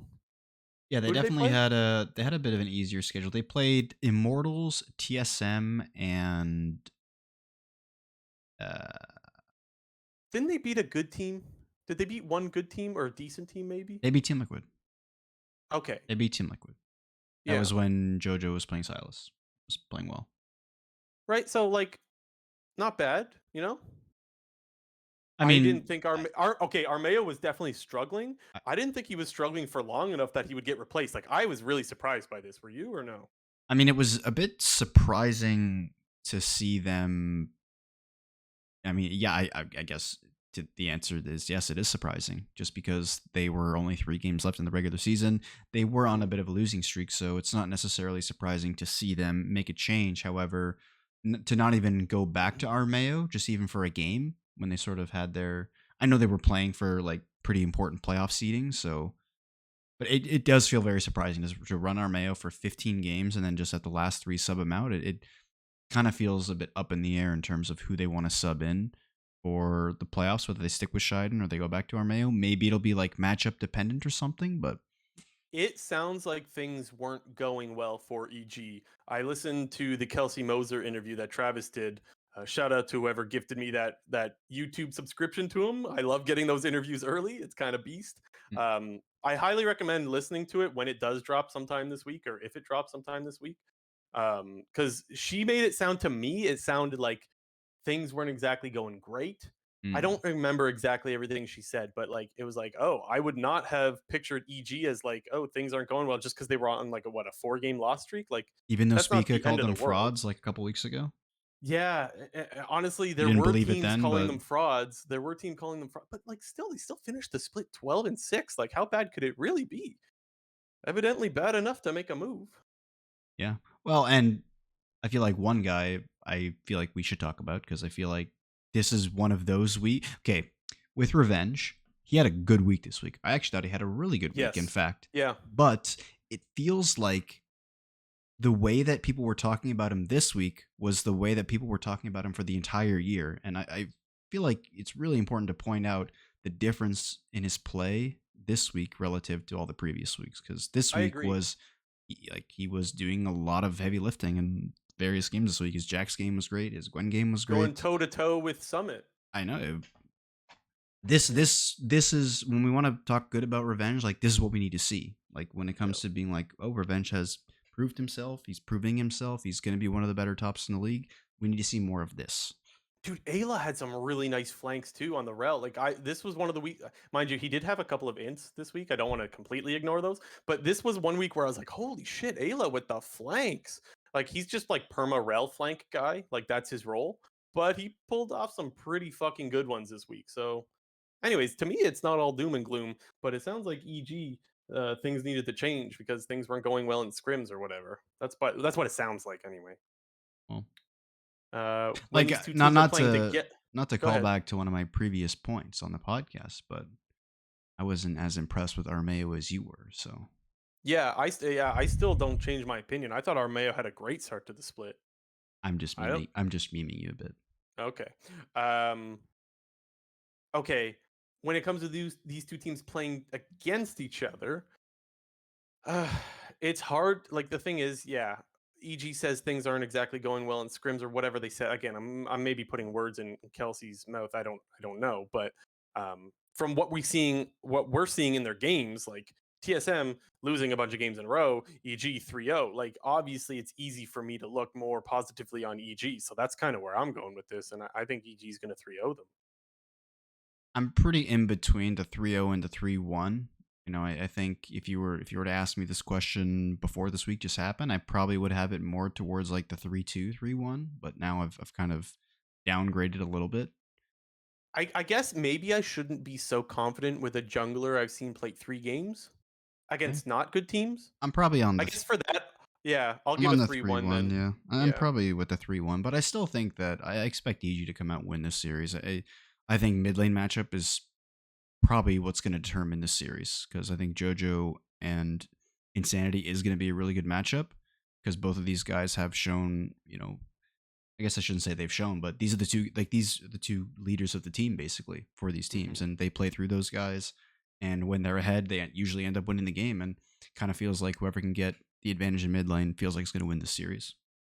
JoJo had some signs of spring JoJo this week. He had some needless deaths. Mind you, he was I mean, I still still thought he played really terrifying. good, like He was despite still the deaths. terrifying on Tristana, but he did have some I'm getting caught randomly moments, maybe a little bit more than we would like to see out of JoJo. Uh, I think his Tristana is terrifying. I'll give him that. I think Tristana in general is just pretty terrifying.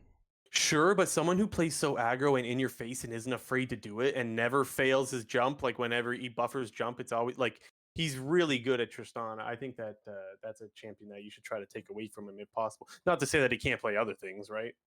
Like he's got a good Ari. He's got He's a got lot a of good power Silas. He's got a lot picks. of picks. Yeah. So and honestly, that just speaks to how good he is. You're gonna have a hard time banning him out. So maybe you don't even do that. I don't know. But he was dying a little bit more this week. Did need to point that out. But anyways, we got 3-1 for EG. What's next on the docket, JNT 250? Well, the All Pro teams will most likely be released next week with the start of playoffs because that's just Ooh, how it all pro. works. So we both picked our All Pro teams earlier today, and in normal fashion, I've seen Blue Jays. He's not seen mine. I'll throw them on screen right now, and I'll read them out for the audio only people. For myself, my first team was Rich, Blabber, Gory, Berserker, Huhi. Second team, Summit, River, Jojo Pune, Stixay, Core JJ. Third team, Licorice, Boogie, Insanity, Doublelift, Zven. Blue Jay Mm. has first team Summit, Blabber, Gory, Berserker, Huhi. Second team Rich, River, Jojo Pune, Stixay, Zven. Third team Licorice, Pioshik, Insanity, Unforgiven, Core JJ. I'm just trying to think of the standout ones first. Yeah, I I guess think the we're gonna go by biggest. role, right? We always go by role, and Yeah, so I feel like top lane was the most obvious in terms of who the top three were. I feel like there was almost no question about who the top three were. However, the ordering, I feel like you could go a few different ways with it. You know, you look at, I guess for myself, I guess, well, just comparing our lists. I had Rich 1, you had Rich 2, and you had Summit 1, I had Summit 2. then we both had Licorice 3. Now I Yeah. think people are gonna say, "Where's Revenge?" I think there's enough people in the community that have been sold on the Revenge hype. We clearly have not. Not to say that he's terrible. We definitely think that he improved. I just don't think he improved enough to be an all pro top laner. Not yet, anyway. I mean, I think it's, I, after watching all the games, I couldn't make the argument that Revenged was a better top laner than the three who were on the list right here. Yeah, I agree. I find it quite impossible to somehow make that argument. There's another top laner that's missing on a certain Cloud9 squad that I think some other people might be surprised with as well. But you and I have been very consistent in saying that like he hasn't had his greatest split either. Fudge has been average, and that's he's been average. It's, I would say towards the end of the split he was above average, but for most of the split, average. Yeah. That's kind of where I would classify, which is not all pro worthy, honestly. Um, should I defend my Summit number one with all of his ISO deaths? Yeah. I mean, Jat clearly was not a fan of that. Yeah. That was his reasoning at least, but he also had hon- Fudge as his number one all pro top laner, so that dude was off his rocker, I guess. Yeah, you as the Cloud9 fan were like, nope, not happening. Not a chance, bro. Um, with Summit, I have to admit that going into the week, I was like, yeah, he'll probably be my number one. And then as the week went on, I went, oh shit, I don't know. I still think I'm in the camp that he brings way too much value from the advantages that he does get in lane. However, if he played the way that he played this week that just happened, I don't even know if I would have had him on my all pro altogether. So like it was close. And the other thing is Rich also struggled towards the end of the split as well. And Licorice actually. I feel like our top all pro picks, like there was room for someone to take one of those spots, I feel like when I really think about it. One thing that this was something else that earlier in the show I mentioned, like there was a bunch on the dive that I disagreed with. When they were talking about Rich kind of having that really rough week, they said, "Yeah, Rich is no longer," and I thought they were going to say no longer MVP. They said no longer All Pro, and I went, "What? That just Like makes how quick we forget, that you just know?" makes no sense to me because in pretty much any Dignitas game where Rich ended up ahead or like set up for success in some way, shape, or form, he was winning. Like in almost every single game where he got the advantage and was the advantaged player, Dig was winning the game. And I think that Rich suffered a little bit with some of the other Dignitas struggles that were going on throughout the split with this, struggles of Jensen and Santorin for the first 2 weeks, and then Tomo and their bot lane really struggling throughout the rest of it. I think you really got to look at Rich as a player, and he was single-handedly picking up wins for Dignitas early on the split, and still continued, not at the same level, but he still was a very good top laner.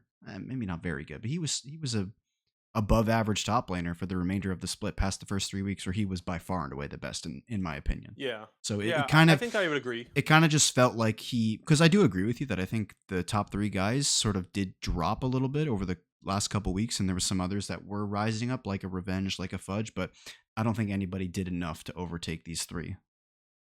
I maybe other people that have the fudge or revenge on their list might have other reasons as to why they think they should be on there. I think personally, if they do, or if anyone does, I think it's a recency bias thing because of how good the split was with Rich and Summit early on, even with Licorice as well.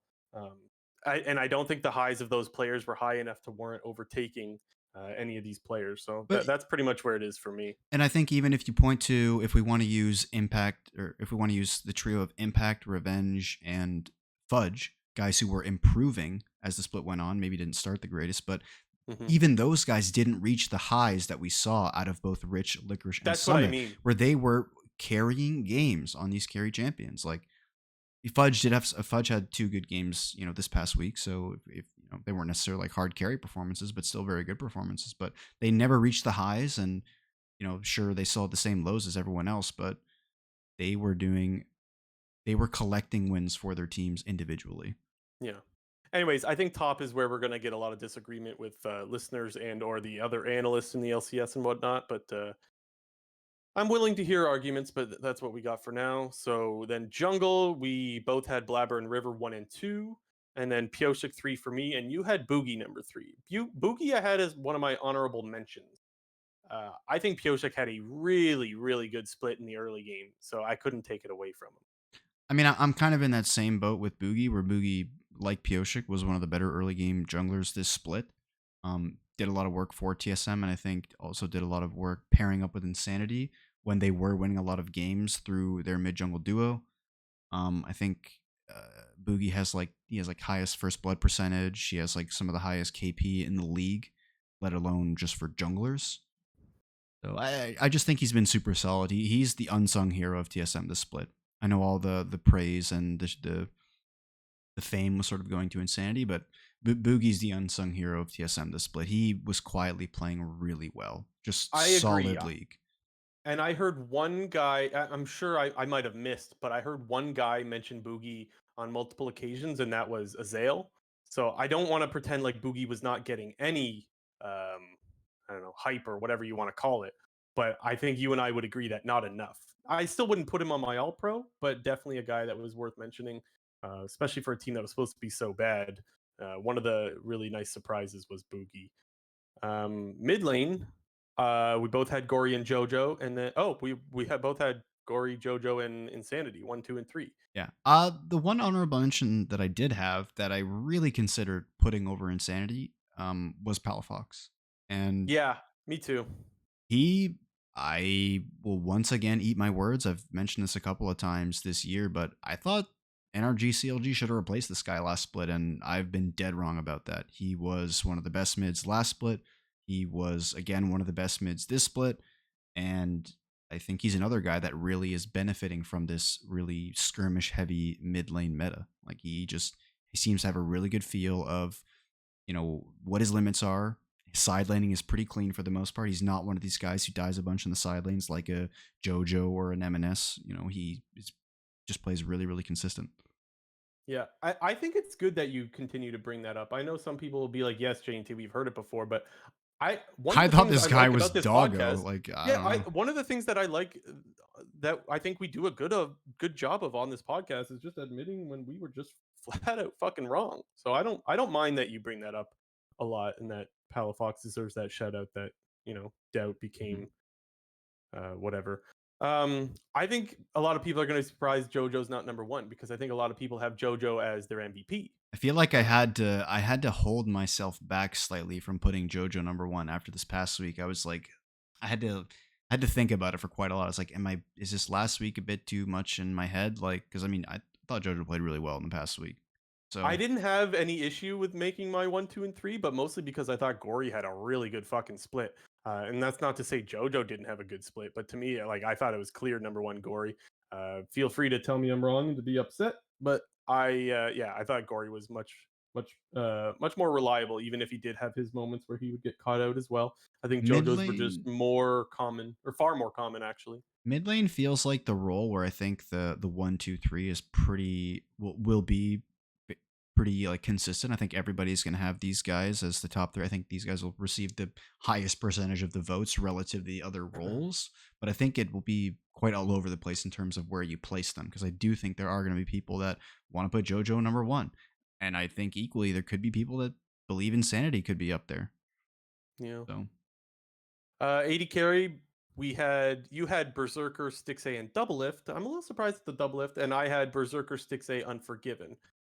It does feel like the third spot was a little bit open, but I still thought Unforgiven as actually quietly having a really good split when all of the hype was around JoJo. I still agree with the idea that like most of the games EG were winning was through JoJo, but that doesn't mean that Unforgiven was just useless. There were, especially his Zaya games, I thought were really really good, so I felt comfortable giving him the third spot. But I'm open to hearing some suggestions.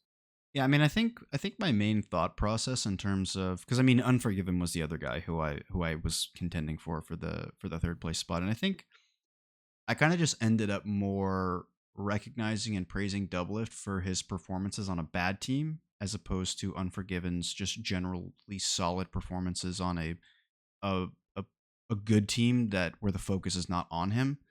I think So, that's fair. and I'm not like, once again, I'm not upset either way if anybody had Forgiven or they had Doublelift, because I think that, in terms of raw mechanics and individual skill, like they're both up there. Like they're, I think you said Forgiven. oh, did I? I think I mean, I'll have to listen back to it, but I feel like that's I a feel like that probably happens a lot. Like by far. dude's name is Unforgiven.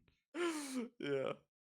But yeah, I mean, Uh, I think it really just boiled down to, Double If's performances on a team that was struggling, because I do think in a lot of the games there was so many games where 100 Thieves was at like an even game state, or they were slightly ahead, slightly behind, and Gory just makes a massive mistake, and it would just crumbles all the momentum and pressure that 100 Thieves has in the game, and it just sets them behind. And there was just countless games where Double Lift's playing well, he's getting a good position, and then Gory somehow, or sorry, not Gory, Quid. Quid somehow fucks it up. Yeah. I think most of the community is going to agree with your 80 carry list more than mine. If I had to guess, I think most people will go with the double lift route. To be determined. Support, both had Huhi number one. I had Sven number 2, you had Sven number 3, and then you had Core JJ number 2, I had Core JJ number 3. So again, the same list, just a little bit mixed. Yeah, and I think I actually went back and forth between the Sven and the core JJ, but I think I ultimately settled on, when Sven was struggling, he was struggling. Like there was a couple games in the split where Sven was kind of just running it down. And there was a one Rakan game. I forget who that was against. Was it NRG?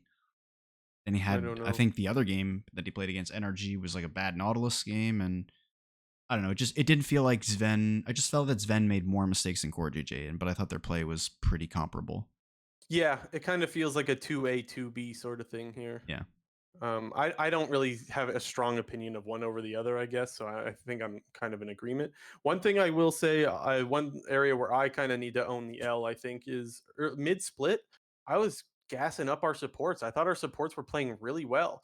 And as the split went on, I thought our supports kind of fell off to the point that like I think second and third could have been taken over if somebody else kind of performed really well. Well, Like I'm not sold that Sven and Core had an amazing split, but they kind of get all pro because there was nobody else there to take the spots. It feels like. one guy I did consider, I guess we can. He's an honorable mention for me. Was I for a second considered putting Ayla number 3.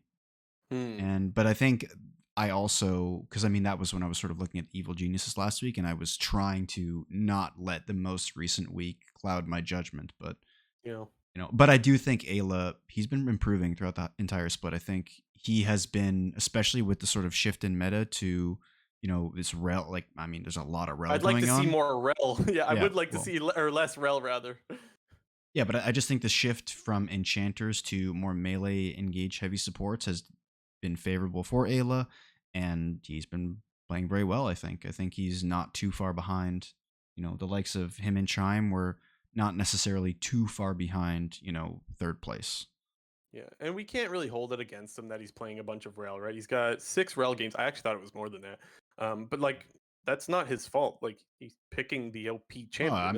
It's that's what I want him pretty to do. He's playing well on it. Like, I would still like to see him on other champions more, just because I think it'll help me get more of an idea of how good of a player he is. But like, he's still a fresh player to the league. We got plenty of time to see him perform on other things, and I honestly I think it's a really good bounce back split from him, considering how bad it was on FlyQuest. He's sitting there laughing his ass off at FlyQuest missing well, playoffs I mean, now. especially considering that people, maybe intentionally or not, were putting a lot of the blame on Ayla just because of when Winsome came out, Ayla came in, and We don't FlyQuest want to turned to rewrite shit. But history here, though. Like Ayla was not good on that team, but well, like yeah, we but say I all the think time, well, the narrative was that, like, at least from Ayla's side of things, when he joined EG, it was like there were other problems that weren't just me. And I think over the course of the split, he did prove that it wasn't all him. He's still actually a good player, and we're seeing it. we said he is being scapegoated, but he is not the only what did we say? We said he is being scapegoated, but he still is a problem, I think is Yeah, how we worded it when it comes to FlyQuest last split. But I mean, or anyways, he's not the only problem. One of those two yeah. things. Uh Huhi, I think, was just the clear number one though, so I guess Yeah, we'll say that. dude Um is dude is the king of this kind of a meta. Like I think that's he exactly was what in the he wants. MVP running, probably as like a fourth or fifth overall in the MVP voting area, somewhere around there. Really good split from him. So that's nice to see. And one of the big reasons I think that this team got a bye. He feels like the most obvious like lock. It's either him or Blabber, but if it feels like those two, like those are the obvious ones that you pick. For MVP? Oh no, I'm just meaning for all pro lists. Like Oh, if okay, I gotcha. if I had to pick, like if I'm looking at all 15 selections here and I had to make a selection of okay, this is for sure going to be where they are, and I can say with Okay, 100% confidence it'd be Huhi and Blabber probably. I agree. Because I think that we will see a lot of difference, and you look at like the breakdown of the voting in terms of where people are placed. We mentioned with top lane, I think top lane is going to be all over the place, and I think mid lane could be all over the place in terms of how you rate the different mid laners in terms of their importance to their team, their styles, and whatnot. So I think we could be in for an interesting all pro team just in terms of like the breakdown of votes. Like I expect it actually to be pretty close. I don't think there's going Yeah. to be any clear runaway favorites where one player is getting like 120 of the allotted like 200 points for votes or something. Okay. Let's do quick news. Well, sorry, no, I wanted to mention one thing just Oh, my because bad. while we were Go talking ahead. about the all pro teams, I Okay. was going back into the recesses of my mind and I was thinking, was this the first split ever in LCS where NA mids outperformed import mids? That is a good observation. Because I think basically since Bjergsen, I mean, Bjergsen was like the first big NA import, and when he came, he was obviously the best player in the league and kind of started the whole train of importing mids. And ever since then, it's felt like the imports always outperform the NA players. And I think this is the first split ever where the NA mids outperformed the international mids. I think you're correct. Because you look at we have JoJo, we have Insanity, we have APA, we have uh, what's his face, Palafox, sorry. And then you compare that to Gory, MNS, Quid. I mean, Jensen improved definitely for sure. Can I make a recommendation to you? Do you know what I'm going to say? No, I don't. I think you should call into Hotline League with that one because I think it is an interesting observation. Hmm. If I And end up, I think people would like to hear that take, as I know that a lot of listeners of Hotline League are big time NA fans and would love to hear that take. And I think it's an interesting one. yeah, yeah, I'll do it. Anything else, or now should we go quick news? No, I think that's it. I just want to throw that in there. Yeah, no, it's a really good observation. I think you're right. Yeah, Oh boy. little bit of quick news to get through. Number one, we've tried to stray away from this topic for a couple of weeks now, just because we seem to talk about it all the time now. But now But that we the can't, regular man. and now that the regular season's over, some of the numbers from the viewership came out, and the LCS averaged 68,000 viewers over the course of the entire summer regular season, which is not the greatest. Yeah, last year was 115, but if I'm not mistaken, that was including playoffs last year. Yes. So still a really significant drop, but it should be healed up a little bit with playoffs, we think. Yeah, while playoffs generally get more viewers than a regular season, it's still unlikely. I mean, it's still likely that the LCS is once again going to drop in viewership, which is not necessarily surprising, but the fact that the viewership continues to decline, when your decline stays linear as you approach zero, like that's even worse because like you're just losing a higher percentage of your viewers. Wasn't last I might be coping here, but wasn't last year's playoffs like a bunch of best of fives? Yeah, it was like so many of the series were 5 games. So like maybe that's an inflated number last year and Potentially even. viewership hasn't fallen off If that if it's a hard. shitty Copium. playoffs, the viewership might be even worse. Well, I guess not even Oh worse, but boy. even worse relative to the last split. Yeah. I get what you're saying. We pray that it's not. Um I don't even know what to say on this topic cuz I don't know what to do. You can't go back to weekends. Can you? I don't know, maybe. There's only one place to play, or at least there only is right now one place to play, and Valorant's playing there on weekends most of the time. I know some of our playoff games are going to be there on weekends, but like, what do you do now, man? This was what we were afraid of, right? Like, Yep. this is what we were afraid of. In when did they announce this? Like Worlds? I think we were at Worlds when we found out, right? around. Oh yeah, yeah. It was then. Yeah, it was that week. It was group stage of Worlds. This is precisely what we were all afraid of. We said, well, if it goes bad, what now? Because you can't go back. Well, Yeah, guess what? You can't go we back. passed the point of no return because the Valorant, like the LCQ or the sorry VCT season started in March, so we legit cannot go back. One thing you and I had a small discussion of before going live was like, would it have been better if they just had put Valorant during the week? Um, and obviously you can't change that now because now you've got a time and schedule set for Valorant. But it does make me wonder. You brought up the point that like Zoomers are mostly the ones that are watching Valorant, and Zoomers have school, but school gets off way earlier than work. So would they not, like, let's say if they went New York, right? Where I have said many times that if you're starting a new esport and you're in North America, you should go to New York, not in LA. Maybe they could have had Valorant during the week and just started at like a New York 5 o'clock or whatever. More kids should be home by school mostly by that point, or even 6 o'clock if you want to push it an hour later. It's just funny because in the comments of a lot of that Reddit post, there was like EU people legit talking about the fact that, oh yeah, I used to go watch LCS when it happened right after LEC because when I guess I was in Texas at the time, but LEC would start at 10 a.m. and then it would end at like 3, and then that's when LCS would start at the time when it was still both of those were on weekends, and it just I still can it'll be difficult to wrap my head around Riot's decision making with regards to that. They claim, and the many articles they came out with on like on all esports about, oh yeah, this is based on a lot of stats that we have, and we believe that this is going to be better for the league, and it's going to increase the viewership, and it's going to grow the league. X fucking D.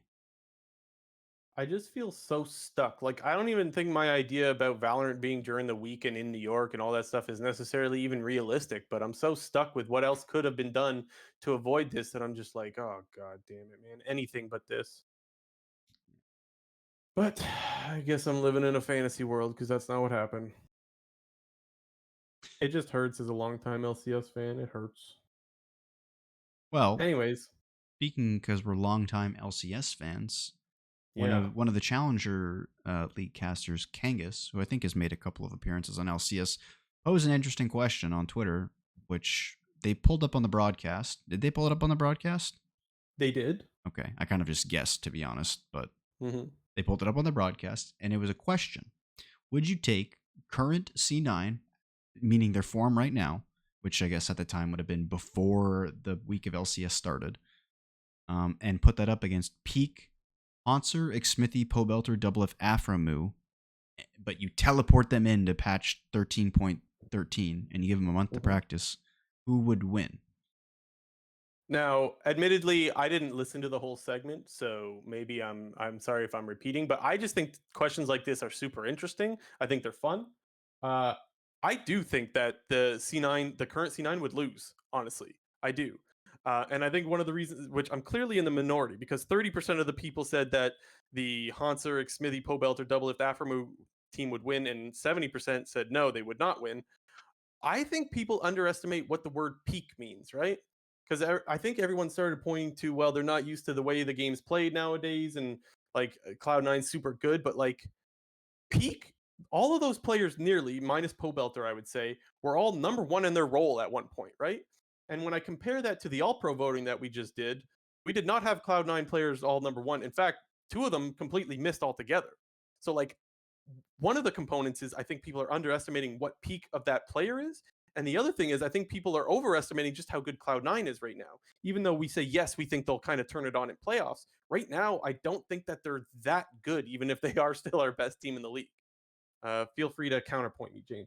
I'm going to blame the question for not being as specific as it could be, because the way that I interpreted the question was, if you're taking peak Hanser, Xmithy, Pobelter, Double F, and Aframu, if peak Pobelter existed in Season 8 in the summer split, when he was first place on Team Liquid and Team Liquid was the number one seed and they just beat down Cloud9, went to Worlds, if that is peak Pobelter and we teleport him into 13.13, like, and he has a month of practice, like, he still has to relearn the game and whatnot. Like, I understand that he as a player is still playing the game of League of Legends and still knows like what's going on in the game, but if we're talking about, like, you take the peak version of that player, so we take peak Pobelter, we just time travel back to 2018 and we TP'd him into right here, right now, I think I'd still roll with the Cloud9, because I am in this scenario I'm describing, I am banking on the fact that current Cloud9 would still be better than old patch versions of peak versions of players that has a month to train on the new patch. So I'm going to blame the question for not being as specific as it is, because I think the specifics are what make the question one way or the other for the answer. I just want to be fair to Kang, is he probably had no idea this was going to be pulled up on broadcast and that we were going to talk about it on this episode. So he was probably like, "Oh, this is a fun question. I'm sure this won't cause any controversy whatsoever." Um, yeah, I don't know. To me, I don't buy the whole they would have to relearn. Like, to me, the reason why they're in their peak is because they're spam playing the game and they're fucking good. Like, that's what puts them at their peak. Okay, So but here's what I I don't would think say to there's the that. scenario of them having to relearn the game. But here's what I would say to that. Then why would he include the stipulation of they need a month to practice? I feel like Because a I feel patch like you only specifically is one patch. Like, you have to learn every time, every 2 weeks there's another patch, right? So yeah, like, but what you need to practice that patch. okay, but then presumably they also have to relearn everything else that's been going on with the game, because you need to. We're taking peak versions of them. We're not taking Doublelift. We're taking a copy of Doublelift from a certain point in time. Like Yeah. that copy of Doublelift from that certain point in time doesn't have X number of league years of experience. Like he doesn't have those extra years. That is true. That's That is why true. I'm blaming the question. Yeah, I don't know. I still think I would take the peak. I think that I think there's a lot of people that watch LCS now. In fact, I know there's a lot of people that watch LCS now that never watched most of those players in their prime, right? So that's why I think that there's a skew towards the current C9. I think people are overrating Cloud9 a little bit, even if they are our best team, and I think they're underrating just how good those players were once upon a time. And I think even if because I agree the game has changed a bit, I think those players at their peak would be more than able to adapt in a month's time to one patch and to any of the small changes. Like Rift Herald has been around, you know what I'm saying? Like Rift Herald rotations has existed, you know? Things like that. But Mhm. anyways, I thought it was a fun question, so I thought we'd bring it up, and I kind of want to hear if there's any arguments we missed from people. Feel free to let us know what obvious stuff we're missing in the comment section. Alrighty. Well, next up, Cody Sun Oh can boy. now join the list of league pros who've. I mean, I wouldn't call it a manifesto at all per se, but ones that get a little bit quirky on Twitter post their LCS career and add Cody Sun to the list because he went on a little bit of a rant during LCS. Should I just read the first tweet? Like Yeah, he yeah, had like four or five follow-ups. yeah, definitely read the first one. He said, for the longest time, NA has been plagued with complacency, great pretenders that get signed based off brand value alone, many of whom show absolute zero respect for solo queue or the latter. These individuals will employ psyops on the masses to convince that solo queue isn't important. And then there's a thread that follows. We don't need to read the whole thread. Uh, I actually don't think he's completely wrong in all of that. I do think that there are sometimes players that are overlooked for their skill. I mean, maybe APA is an example. Maybe he should have been on a team, right? Insanity. We have examples of players that are LCS ready that haven't been playing in LCS. That happens. However, this whole post to me just screams, guys, I've been working my ass off. Please, someone look at me. That's what it screams. And maybe the fact is he's just not good enough. I don't know. I don't watch Cody Sun anymore. But that's what I get. I feel like this is a frustrated player who's been grinding his ass off, probably, I don't know, and feels like he wants to get recognition for it. Yeah, Am I just for You think just I'm for wrong? a little bit of extra context for people, he tweeted this stuff out after Evil Geniuses had just won a game, and EG has kind of just been known as the roster this year as players kind of on their redemption arc. So, Yeah, he did go on to give EG players credit, I believe. I I don't want to make this mean, sound like the whole post was simply just about him, but that's the feeling I get when I read this was like he feels like he's being overlooked and he's working his ass there off. is definitely some truth to what he is saying, specifically when he does talk about players being signed off of name brand value alone. I would also think that his focus on solo queue as a metric for talking about players' skill and ability when it comes to translating to LCS is definitely not like I feel like it's not something that's super important to a lot of teams, and I feel like former pro players and coaches even talk about this where solo queue is a completely different game to competitive league in terms of Is like Vikla solo. still rank 1? I don't know, maybe. Vikla was rank 1 for Well, I a guess little while. ladder reset, so no. Right. I believe he finished rank 1 at the ladder Probably reset. then, yeah, but I mean he's Someone could not rank fact check one me right on that. now. Yeah, someone could fact check me. But all that to say that like there I mean, proof is in the pudding. It's just you can't compare. Solo queue is not a one-to-one comparison to competitive league. Pro players talk about this all the time where if you were to take a solo queue like Prodigy or just like a solo queue player and drop them into a competitive environment or team, the play style is so much different. I mean, the role Yeah. that they always talk about it with regards to is jungle, because jungle is by far and away the functionality of the role is so different in solo queue compared to competitive, but every role is going to be different and there's going to be so many other things in competitive play that you don't see in solo queue, and some things that maybe are super important in solo queue aren't important in competitive, and vice versa. Stuff that can be really not important at all is what makes or breaks a good jungler. Yeah. Anyways, it was an interesting tweet. I'll give him that. He It is was no definitely interesting. longer rank one after the ladder reset. Bummer. It's some, I don't even know who this person is. Oh, there's only 2 people in Challenger right now. There you What go. else we got on quick news? Well, Faker update. We did mention that. So apparently, T1 did most recently lose to Bro, actually, which is kind of embarrassing, losing to like the last place. Are they last place? I think they are. Bro is tied for last place because DRX had 2 wins, but then beat T1 to give them 3 wins, and then T1 lost to another 3-win team in Bro. So T1, they've dropped from 6-2 to 7-7 now in the LCK ever since Faker had to get subbed out for his arm injury, and apparently now he's going to be taking a longer break than initially expected. They were hoping that he'd come back for the end of the regular season, but it's looking like that's not going to happen, and now they're hoping for him to be back for playoffs. As someone that's dealt with wrist issues myself, and as we've seen other pro players deal with wrist issues, I was very, very surprised how quickly he came back. We even mentioned like he couldn't lift his arm or whatever. Was I guess that was like a rumor or a report or something. So we didn't physically see it ourselves, but wrist issues don't just go away like that. It just doesn't happen. Uzi was out for years before he made a return, right? Like I was surprised how quick he came back. I think that's an obvious mistake to me. I honestly think it might even be a mistake to bring him back for playoffs. Now, it's easy for me to say that. I'm not Faker. I'm not T1 management. I'm not there, right? So I can't tell you exactly what his issues are. I would say with someone that's as valuable as Faker, I would say it's better to err on the side of caution and to not push it when you're dealing with the GOAT. Like, take a year off. It's okay.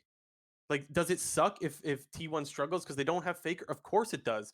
But T1 will not ever have Faker if you push it too hard. So I'm surprised that he was put in so quick. I'm not surprised that it didn't last long. Him going Well, back what do you in. mean put in? He never got put in. What do you mean? I thought you said that he played. No, he didn't play, but Oh, I was okay. I misunderstood. I no, thought you were telling me that he was playing, and so I went, oh shit, why the no, fuck no, is he no, playing? he didn't play. Oh, my mistake. Then. I misunderstood. No, he didn't play. Okay, well, good he didn't play then, because I don't think he should be playing. But And I then mean, in that case, then I'm not surprised at all that they prolonged it. Then yeah, I mean, to not at your all. point, if it comes down to um the short term versus the long term, I think and hope that T1 and Faker are smart enough to prioritize the long term and not, try to just sub Faker back in when playoffs come around. If he's not 100%, they don't even end up going to Worlds, and then it compounds the issues even further, and then Faker has to take another extended break. So let's get everything right before he comes back in. And if T1 Yeah. unfortunately has to kind of concede this season and this Worlds, opportunity, then that just might have to be the unfortunate reality to Okay. ensure Well, that then Faker is going to be around for many more years to come. in Hopefully. that case, it sounds like they are taking the right precautions. Then, which I think is correct. I don't think it's worth putting him in until you know for sure he could play. So that makes me feel a lot better about it. Because at first I thought he played, and I went, oh fuck, why are you even doing that? Mhm. And then last up, also still pertains to the LCK, but the LCK will be introducing sporting financial regulations starting in the 2023 offseason. This sort of ties back into the salary cap conversation we had a few months ago, where it was known that the LCK was going to introduce a salary cap to their league, also beginning in 2024. So I just have a little quote here from the article, the English translation, at least, with the sporting financial regulations seek to allow the sustainable growth of um, players, and the league by regulating each team's salary expenditures to an appropriate level. At the same time, players who perform well or compete for a long time with one team will be given a variety of benefits in order to foster star players. So, a couple of things to note just from that one quote, and then the article that came with it was one, there will be a salary cap for the LCK. It will be not a hard cap, it'll be a soft cap. So teams will pay a luxury tax if they do go over said cap. But also, in addition to that, whatever the total pool of money that is paid in the form of luxury tax, that will be distributed to the orgs who did not go over the luxury tax. So I feel like that actually does a really good job in sort of rewarding the teams who you know, play by the cap, because That's a good idea. from my understanding, that is not how it works in soft cap. Other like traditional sports leagues around the world. I mean, the money just goes to the league. Well, the difference is that other sports leagues around the world aren't struggling financially as much as esports leagues are right now. But That I also, I yeah. miss that. I miss that part. I think that's a really good idea. I miss that. Sorry, I was getting a phone Yeah, call. no problem. It also sounds like they're basically just trying to put different things in place to make sure that they don't lose your fakers, your defs, and whatnot. Yeah, I mean, it seems like they're trying to reward players for sticking with a team, and I don't Mhm. know if that has anything to do with the potential competition that comes up from the LPL in terms of the contracts that they're able to provide for free agents, especially Korean players, because it is no secret that once you perform well in the LCK, like if you're an unknown player who performs well in the LCK, you will get lucrative offers in the LPL, and more often than not, players take those offers and go to the other league. So this could be a way to keep some of those star Korean players in the LCK and have teams and organizations build up around those players as opposed to, having to, some of these bottom teams are constantly fielding different rosters exactly like we see in the LCS. There's almost no continuity, it feels like, on a year to year basis with some of these bottom tier teams. And hopefully I can change that. Yeah, my instinct when when I just saw the article linked without reading it, I went, "Uh oh, salary cap LCK," and I went, "This is really good for the LPL." Although they actually have their own cap, if I'm not mistaken, right? Yeah, I don't think, I mean, a lot of that is not as public as what the LCK has been talking about, but Yeah, I mean, I think we did also talk about the LPL salary cap stuff in the same episodes past. conversation we would have been talking about the LCK one. Yeah, I don't even think it's actually public what the numbers are on the LCK cap yet, or are they? Are they No, public? I just think more of the details of the inner workings with Yeah. this being released, that it's a soft cap and the excess gets redistributed to the bottom teams and whatnot. Generally, I'm not a fan of salary caps if you can avoid them. I think it does. There's a reason why they exist, right? It does help a lot of leagues, especially struggling leagues. So I don't I understand why they exist. I kind of don't like how sometimes they can hurt players for like you should be making absolute bank if like you are a faker, for example. Um, but I guess that's why they put rules in place so that you don't take much of a cap hit for players that are longtime successful players with a team, I suppose. So it Yeah. seems like they're just doing whatever they can to keep the league afloat because esports leagues are suffering pretty much everywhere. I mean, if people want, I mean, this is not a league reference, so apologies if people don't understand or get this reference. But if you want an example to why salary caps can be somewhat detrimental to a league and to our team and our players, go look at the current running back situation in the NFL. Like, running backs are getting fucked over by the league and by teams because of the salary cap and the inflation of other contracts with different positions and whatnot. So Yeah. I sad know for The NHL has had its Saquon Barkley. drawbacks. I like that guy. Yeah. Anyways, that's it for this episode. Yeah. Well, one more thing, actually. Not that this Go is for it. super important, but we have the final tallies for our prediction scores. I mean, now that the regular season's over, we're just making playoff series predictions. But Blue Jay got the W on the predictions this time around. He finished 50-40. I finished. What did I finish? I guess I can just pull it up here to remind Did you myself. make 500? No, I didn't. I was like 44. I Oh, was 44-46. That's what it was. 44-46. dude, you were one game off? Yeah, fuck a fly Damn. quest. Fuck those motherfuckers. I lost so many What games about because of them. NRG? Well, and those guys, and 100 Thieves, and who else? Who else can I flame? No, that's about it. And I Dignitas, because they were just winning a bunch of games and they were complete dog shit. So yeah, while we're I blame all of flexing, them. while I'm flexing my dub, I will also say that I predicted the 9-9 NRG when they were 3-6 as well. And in that particular episode, that's a good clip for those that maybe I'll link that one in our Discord. Maybe I'll have to do you dirty on that one, JNT. But in that one, JNT goes really or something, or I don't know exactly what he said, but They were that one playing like a feels bunch good. of dogs, but The the best thing season of about it LCS makes no damn sense. the best thing about it is in that clip you said something like, "So what? They can only lose to Cloud9 and Golden Guardians or something like that." And I was Oh like, yeah, "Bro, that was good. they're gonna beat Cloud9." It was perfect. That's the line you need to clip. Yeah, I'll find a clip and I'll put it in our Discord. Which on that note, you can join our Discord, guys. We have a Discord in the description or whatever. Go look at that and join the conversation that we have during the games. that is it for this episode. Again, huge shout out to those that have been supporting us. Again, the easiest way to support us, just hit the like button, share the stuff, comment, subscribe. That stuff helps us tremendously. We enjoy having new listeners. We enjoy slowly but surely growing the channel. It's something that we love doing. We love having you guys, and we hope you guys enjoy. That's it for this episode. We'll see you guys next time. When are we live? Still Sunday? I believe so, yeah. We think, okay, I should also mention that we, even when the games are on Sundays during playoffs, we think we will go live after them. We'll have more updates as the episodes go on, but for now, still Another everything reason to get regular in the time. Discord. Yeah. That's where Yes. you get all those updates. That's the primary place. Yeah. But that's it for now. We'll see you guys next time. This has been episode 134 of the Clown Fiesta podcast. Enjoy the playoffs, guys. It's playoff time.